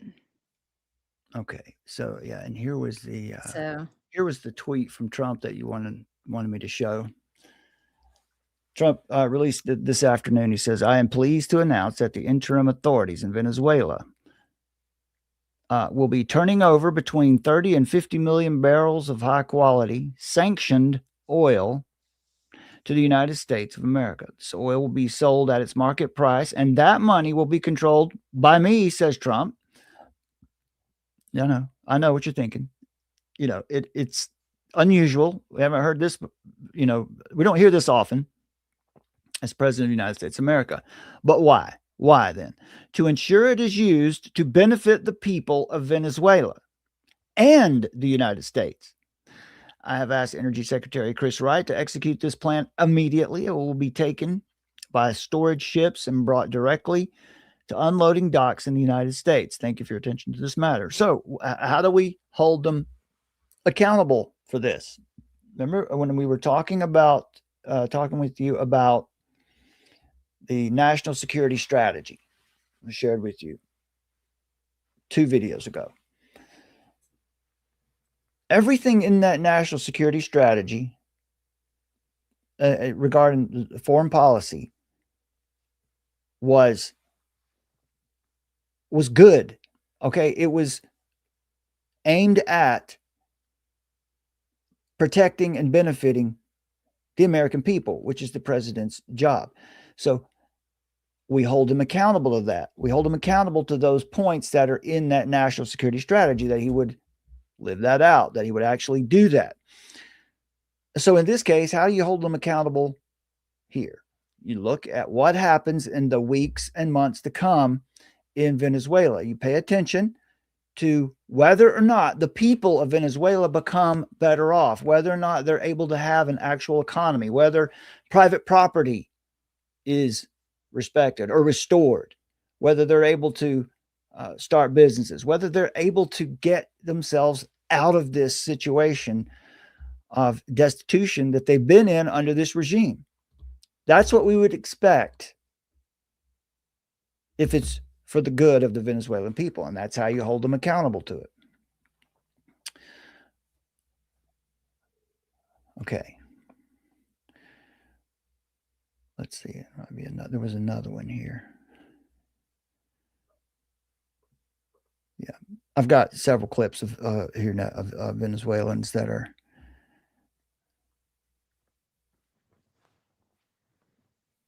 happy, and then many who are criticizing the liberals for the way they're behaving right now. You'll see, here's another one. Freedom. Maria Corina Machado. This regime has jailed hundreds of political prisoners. Thousands have been murdered simply for speaking out. More than a third of the population has fled. 1/3. Venezuela is already invaded. It is held hostage by a narco state, overrun by foreign agents and enemies of democracy, Russians, Iranians, Chinese. How you guys doing? This is Sahar TV, and if the situation in Venezuela wasn't really clear for you before Maduro was captured, this one's coming from an American actor called Rafael de la Fuente. He's pretty famous on Instagram, and this is a video he posted about the situation of Venezuela. Okay, as a Venezuelan American, I got some shit to say. My family, my parents, my sister, my extended family, all lost everything. Their work, their savings, their investments, gone. Wiped out by a narco dictatorship that has held Venezuela in a death grip for over 25 years. And what happened to my family has happened to millions, and yes, millions. The Venezuelan exodus is the second largest displacement crisis on earth after Syria. This is not just a tragedy. It is one of the great humanitarian disasters of our time. But the suffering doesn't end there. This regime has jailed hundreds of political prisoners. Thousands have been murdered simply for speaking out. More than a third of the population has fled. 1/3. Not for better opportunities or for the American dream, but to survive, to live, because staying often means death. And while the world may see Venezuela as a collapsed state, what it is in reality is an occupied one. Our territory, our natural resources, and our institutions have been overrun by hostile foreign powers. Iranian militias, Chinese corporations, Russian intelligence, all exploiting our country with impunity. Venezuela is no longer just a local crisis. It is now a geopolitical threat that endangers the entire Western Hemisphere. It has become a launch pad for an authoritarian expansion in the Americas. And in the midst of all of this, one woman has dared to lead the charge for freedom. Maria Corina Machado. In 2024, against every odd, she led a peaceful democratic uprising that won the election. Her team smuggled physical voting receipts out of the country, hard proof of victory that the regime tried to bury. Her courage has lit a fire in the hearts of millions of Venezuelans, desperate to believe that change is still possible. But now some have questioned her decision to dedicate her Nobel Prize to Donald Trump. Okay, I get that. But here's the truth. It was a brilliant strategic move in the global chessboard of politics. Maria Corina is no fool. She knows exactly the kind of man Trump is. She knows how much he campaigned for it, loudly and relentlessly, to win that very same prize. She knows how symbolic and personal that recognition is to him. And precisely because of that, she understood that this gesture might be the thing that keeps his attention focused on Venezuela at a time when U.S. presence and pressure in the Caribbean is rising. She didn't dedicate that award to flatter him. She did it to protect and preserve the one kind of power that could help shift the course of history. Because for her, this isn't about pride. It's not about optics. It's about freedom. And let's be very clear. Maria Corina is not asking for the U.S. to invade Venezuela. She's not campaigning for war. Venezuela is already invaded. Yeah, there you go. It is held hostage by a narco state, overrun by foreign agents and enemies of democracy, Russians, Iranians, Chinese, all operating freely, weaponizing our land and resources to expand their influence across Latin America. What Maria Corina is calling for, what millions of Venezuelans are praying for, is the support of the only military on earth capable of countering that threat and helping to free our people. This is not imperialism. This is liberation. She's not playing partisan games. She's playing for Venezuela's life. Because this isn't theoretical. This isn't academic. This is life or death. There you go. There's a perspective from now let's see, the lady he's talking about here. Yeah, there's Machado. Jesus. Are you going to put up Jesus? Okay, yeah, I will. The lady's talking about there, Machado. She's the one who actually won the election.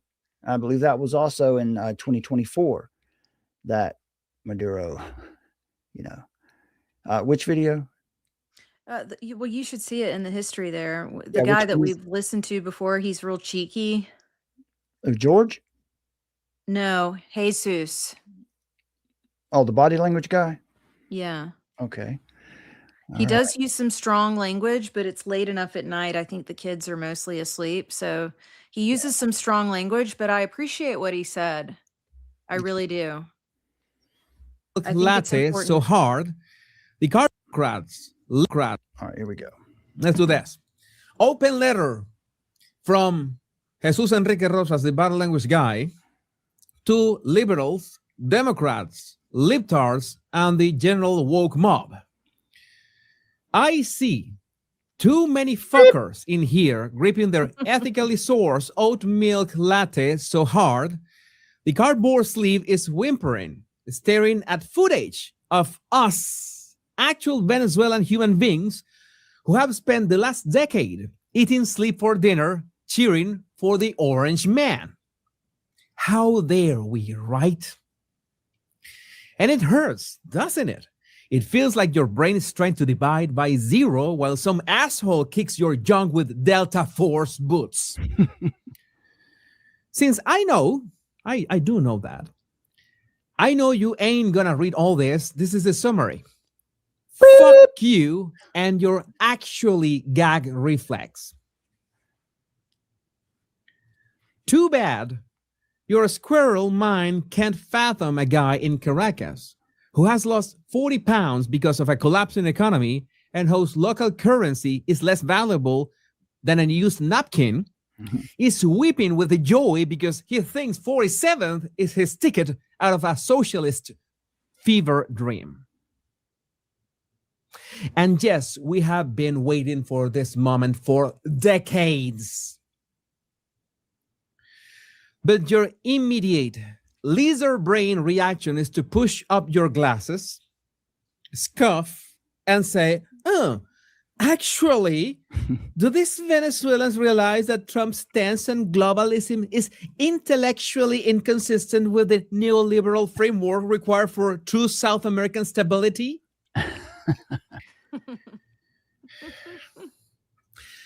No, you absolute dipshit. We don't. Because we are too busy being excited about the possibility of living in a country where Maduro's colectivos won't shoot us in the face with a sawed-off shotgun just for walking down the street. And I'm making a pause on this. We got all the pictures that you want. I won't post those pictures and those photos, not even on X, because they are too gruesome. And so this kind of evidence will be coming out now that they're a little, now that the regime is Maduro's gone. Some of this evidence should be coming out. In fact, Summer, we just got some information in the last day about election fraud, didn't we? How was it that Maduro was able to orchestrate this election fraud? Well, apparently, Smartmatic, one of the electronic election technologies that was used to control election results in Venezuela, was one of those that was also used in the U.S. Now, I'm here on YouTube, and if I talk about this too much, I don't know what might happen now, but who knows? We're usually not too cautious here, but right, Summer, we heard that over the past day or two, that a lot of the senators, a lot of the same tactics that were used to do the election fraud in Venezuela, same ones that were used in the United States, particularly in 2020. I know that's not but we'll see, right? More evidence is coming out. More evidence of what's been going on in Venezuela will come to light now that the regime is at least fractured. And so the concept of regime change, it generally is frowned upon, because over time, the way regime change has been done is it's been done subversively. You go into an area and you run operations, color revolutions like in Ukraine that George Soros paid for. That was a regime change where they installed the president they wanted there. But what are we talking about here? We're talking about the removal of a bad dude, a criminal, an international criminal. Yeah, I mean, to remove hostile factions that are surrounding and destabilizing the United States while securing Venezuela's resources under proper rule of law, consistent with constitutional order and the eternal principles of ordered liberty, that is not imperialism. It is restraint of evil. It is an act that God can bless when it is governed by justice rather than plunder and, lawlessness. So the whole idea is Trump and the Trump administration, they're being very forthcoming that yes, they are going to take over the oil because they don't want to have that oil fund all of this illegal, illicit activity that's literally trying to take down the United States. It's part of the America First policy. It's part of the national security strategy. It's part of the Monroe Doctrine, and it's about securing the wait a minute, Summer. Hang on. It's the Monroe Doctrine. Sure, but it's about securing the Western Hemisphere, and come to find out, like what if you want to dig into the articles that we've put out, we go into detail about this, so you guys can check that out. Again, Mark Carney up in Canada, he is the worst of the worst. He's very much involved in illicit capital and money laundering. And then you've got to the south, you've got Claudia Sheinbaum, who is a total socialist communist and, has written papers for the Sustainable Development Goals. She's also a scientist. And so, she's like team communist. And then, all throughout South America, we've got countries that are captured by communists. This is the reality. We are surrounded And it's like the elephant in the room that people just don't want to talk about. And it's absolutely absurd.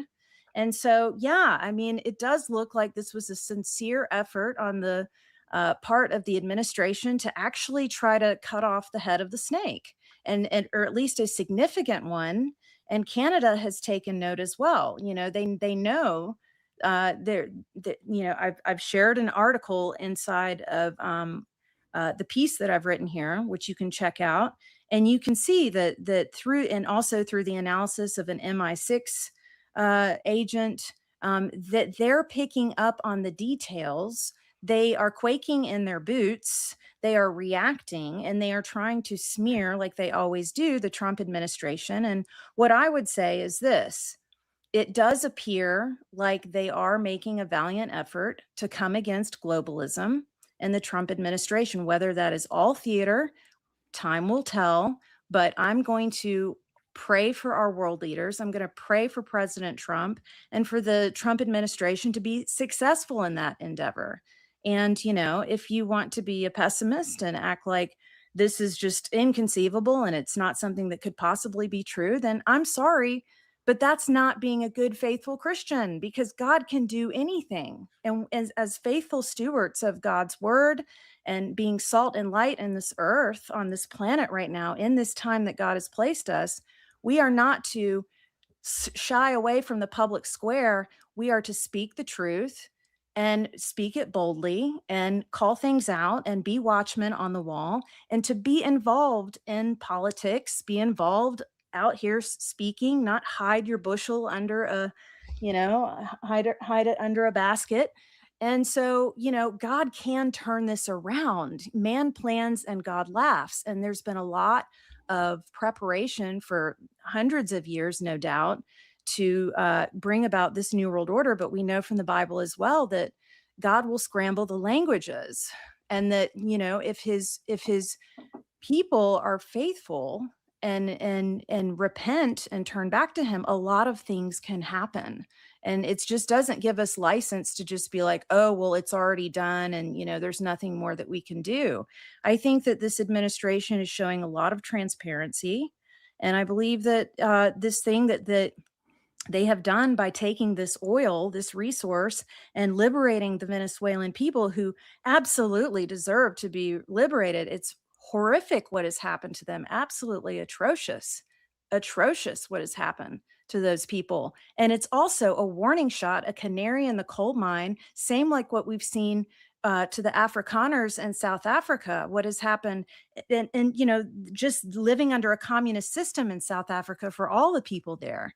It is a warning shot, a canary in the coal mine for what is coming for all of us if we believe and buy into this idea of this liberation movement that communism and socialism, the democratic socialists, are out there chanting. Because if we follow down that path, and make no mistake about it, we are surrounded by these people all around the United States right now. They don't want you to see that. They are going to gaslight you all day long and say that that's not real, that's not really happening, that's not the issue. Well, let me tell you, it is the issue. And so in order to save this nation, we better be very sober about it, because we need to understand who the enemy is. And they want to take down the Constitution of the United States and ordered liberty and our inalienable rights. Yeah, so a major point then is that this is particularly a move against communism in the Western Hemisphere, because we are surrounded. Canada, Mexico, largely captured, on their way to communism. This is not a conspiracy theory. You know, we have cells of people from south of the border inside of the nation right now. We do. That could be activated to create chaos to that end. So this is another reason why removing Maduro is important. Particularly, let me read a little bit from this book that we just got recently, Visible Government by Dan Smoot. Just right in the front of the book. Communists in government during World War II formulated major policies which the Truman administration followed. But when the known communists were gone, the policies continued under Eisenhower, Kennedy, Johnson, and Johnson. The unseen they who took control of government during World War II. Remember, we're talking about this post-World War II consensus, this liberal international order that was moving the world and the United States dialectically toward socialism, toward communism. Remember, communism is an eschatological system. The goal of communism is for the whole world to be under it. Their tentacles of power are wrapped around levers of political control in Washington. It reaches into schools, big unions, colleges, churches, civic organizations, dominate communications, have a grip on the prestige and money of big corporations. For a generation, they have kept voters from affecting any changes at the polls. Voters are limited to the role of choosing between parties to administer policies which they formulate. They are determined to convert this republic into a socialist province of a one-world socialist system. This book tells who they are and how they work. If enough Americans had this information, our republic would be saved. Please do your utmost to spread the word.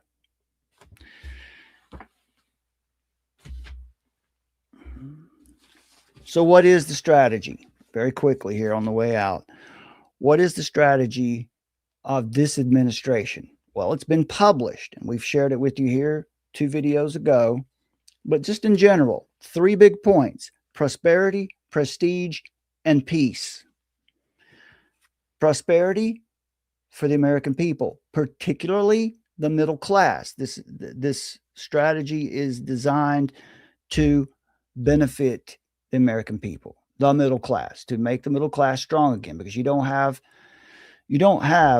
a strong nation, a real strong nation under liberty without a strong middle class. And you don't have liberty at all without a Christian consensus. Prestige means that people around the world need to respect the United States again. That's what this represents. What we're seeing here represents just pushing aside this internationalism, this United Nations charter, and going in there and arresting this communist dictator represents gaining back that prestige. Prestige means that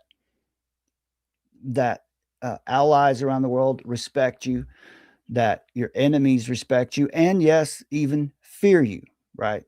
Proper kind of fear. They fear you because you're strong. And of course, peace. Prosperity, prestige, and peace. And of course,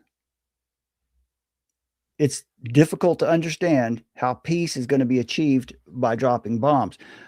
But the main point of that national security strategy is that we don't want to be entangled in other nations' affairs. But before we can get to that point, we have to establish peace in our own hemisphere. We can't be surrounded by communists.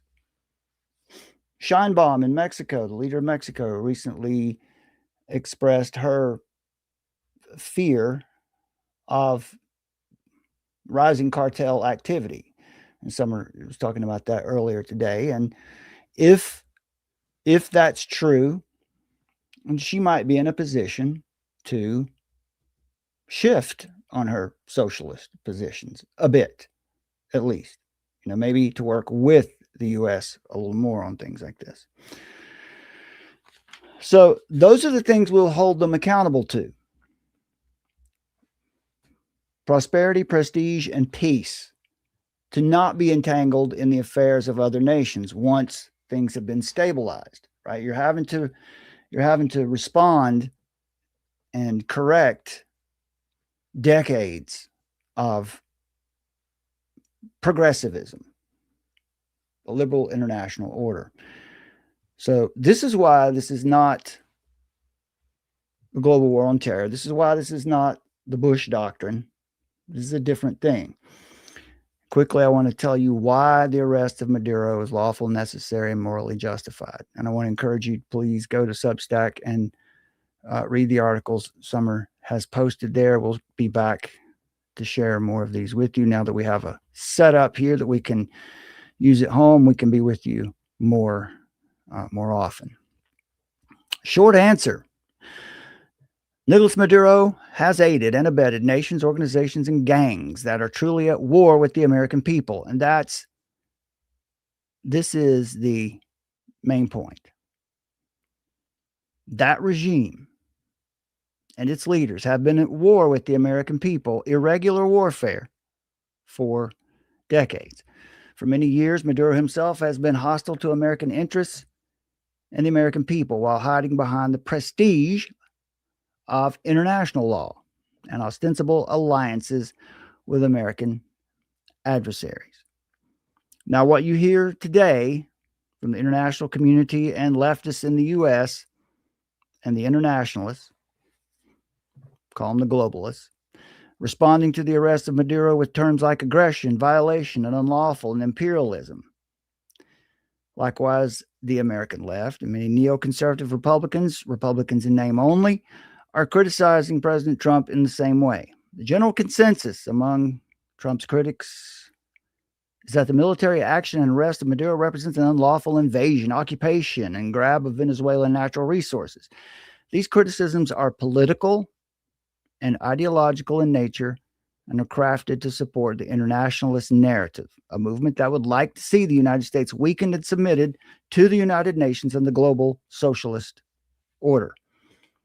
This perspective, that's the perspective that we have tried to refute to you tonight, and also the articles evaluating Maduro's arrest within its proper historical, geopolitical, and moral context. I'll slide down here to the bottom and give you the biblical view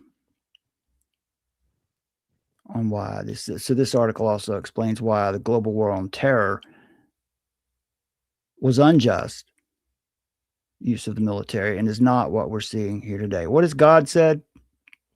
Our standard of ethics and truth transcends even constitutional and international law. The moral law of God is the source and foundation of all governments and the ultimate standard for what is true and good.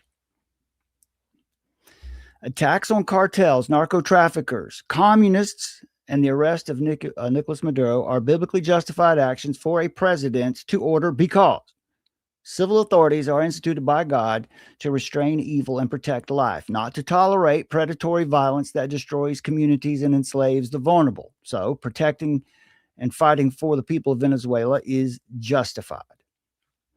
Cartels that profit from addiction, death, and terror exemplify the kind of lawless violence that rulers are morally obligated to confront.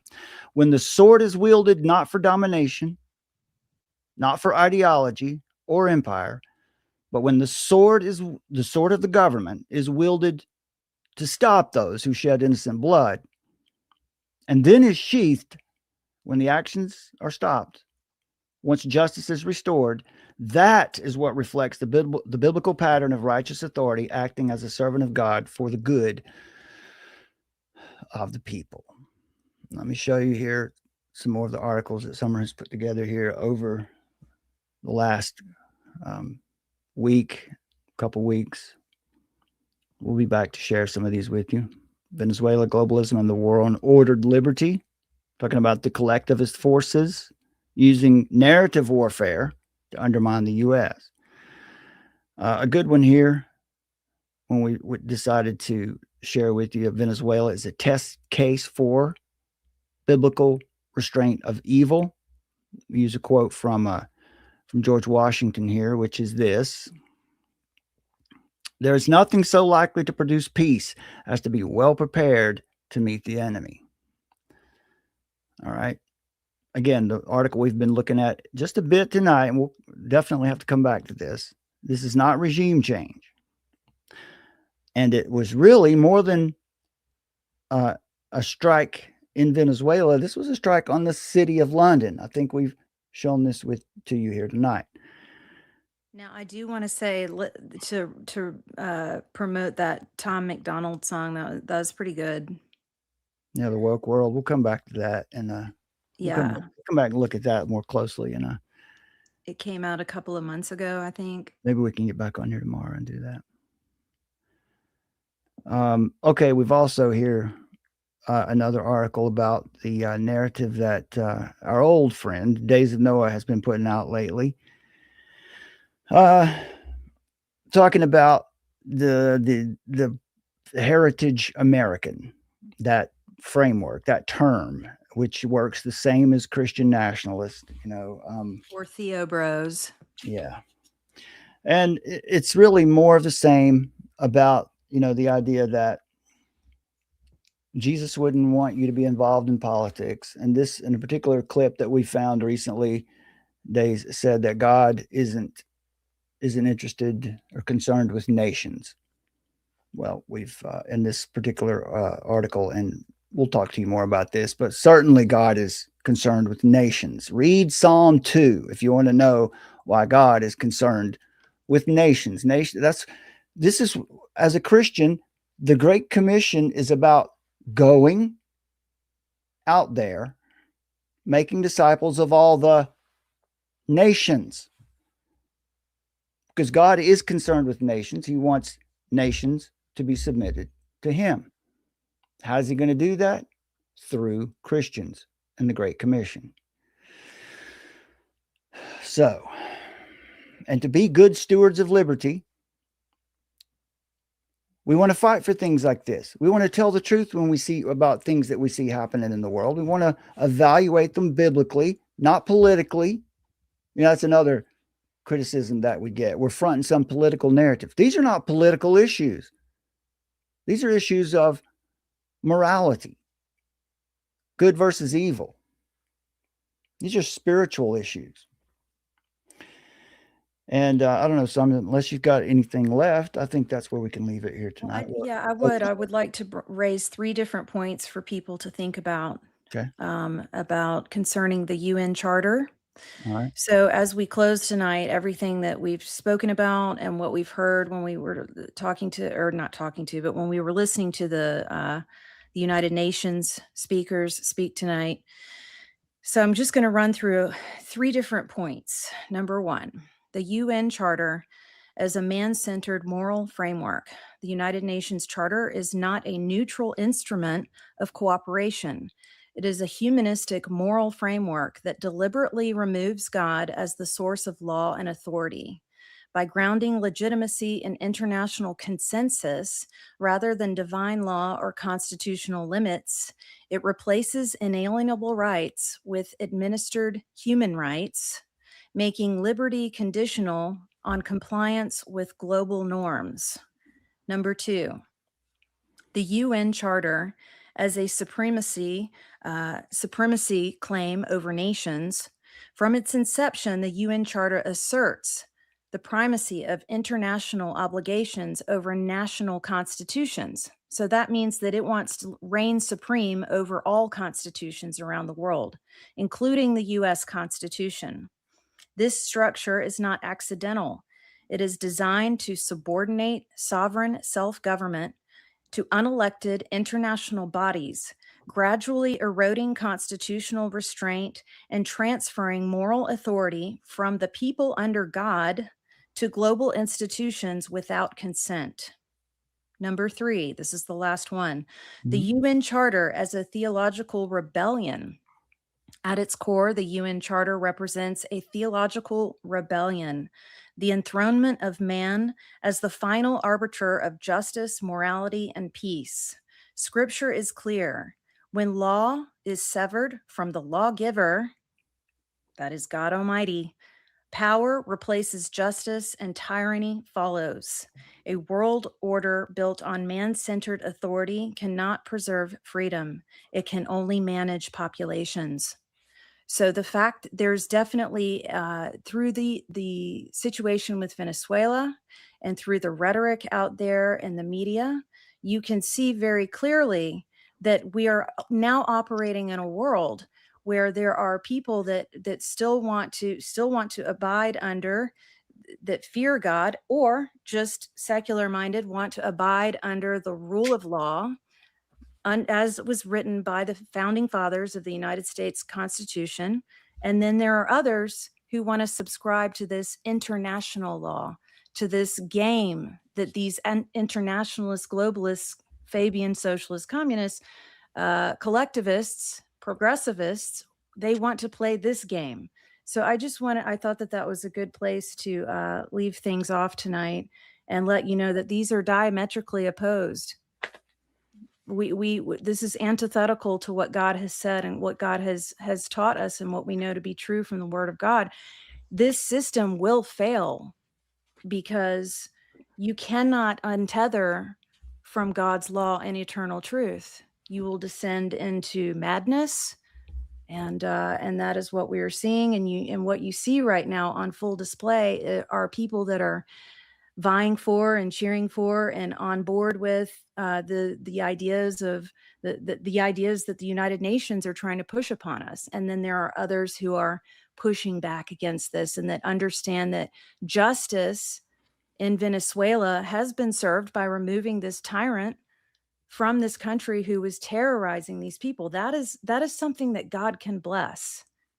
What the Trump administration has done is removed a very bad person who is inflicting absolute evil on a population that, did not deserve that. And then by taking over the oil, that takes it out of the hands from narco terrorists. So I say hear to that. And I think that God can bless that. And we'll see what happens in the days ahead. And of course, we will be eager to give our analysis toward that. And if things start going off track, then we will speak to that too then. But that's all. Long-winded.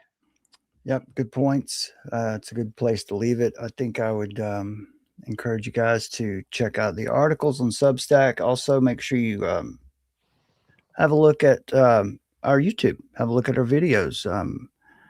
As I said, look at that. The last 4 are on this topic. Remove Maduro. That's a month ago when we were saying that it would be a good thing to remove Maduro. America First finally is about the national security strategy. If you want to check that out, if you want to understand what's in that national security strategy and why it is based in good ideas that are supported biblically.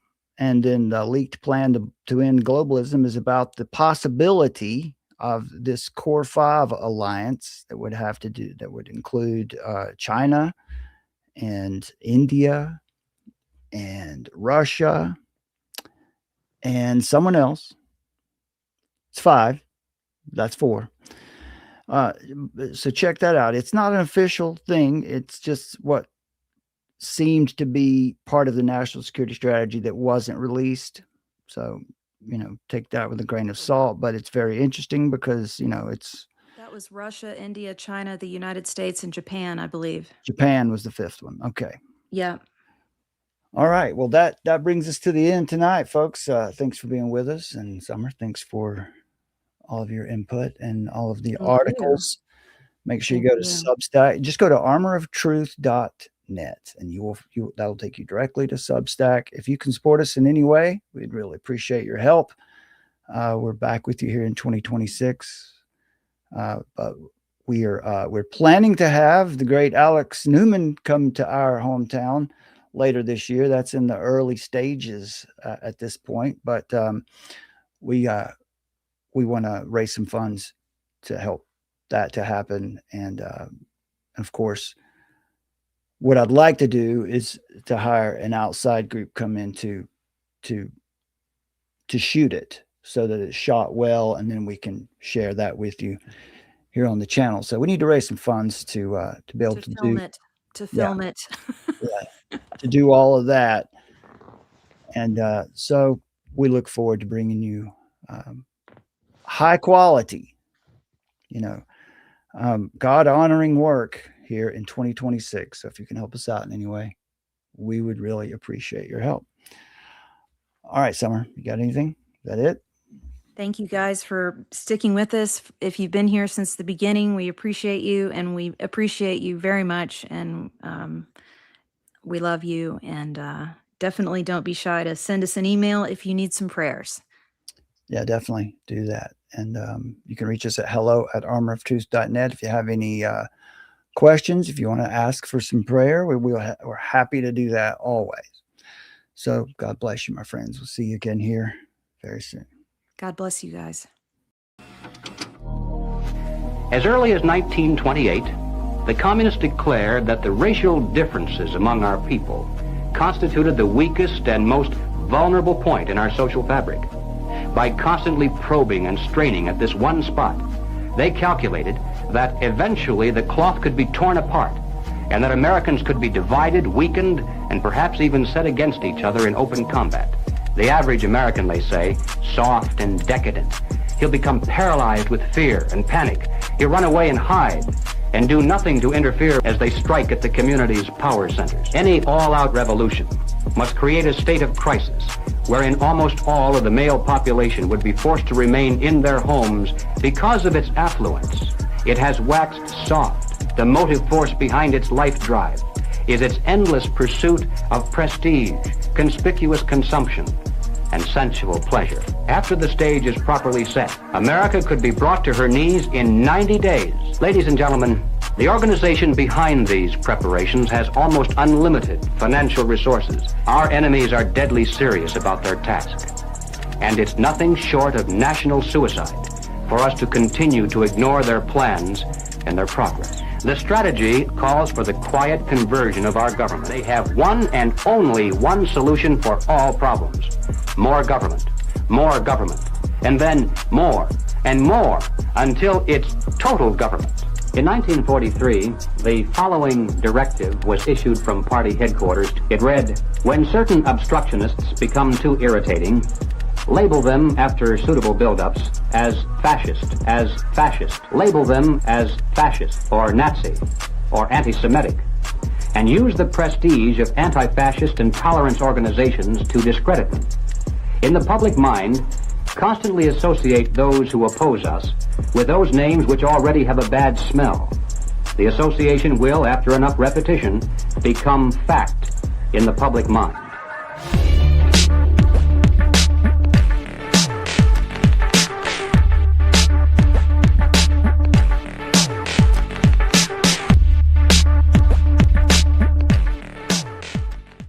Because I don't hate anybody. Now I want to see every single solitary person on this earth. I want to see their souls saved. Every single solitary person. And each and every one of us that calls ourselves a Christian should pray vehemently for their souls, that we would see them in heaven and forget about all this when we get up there.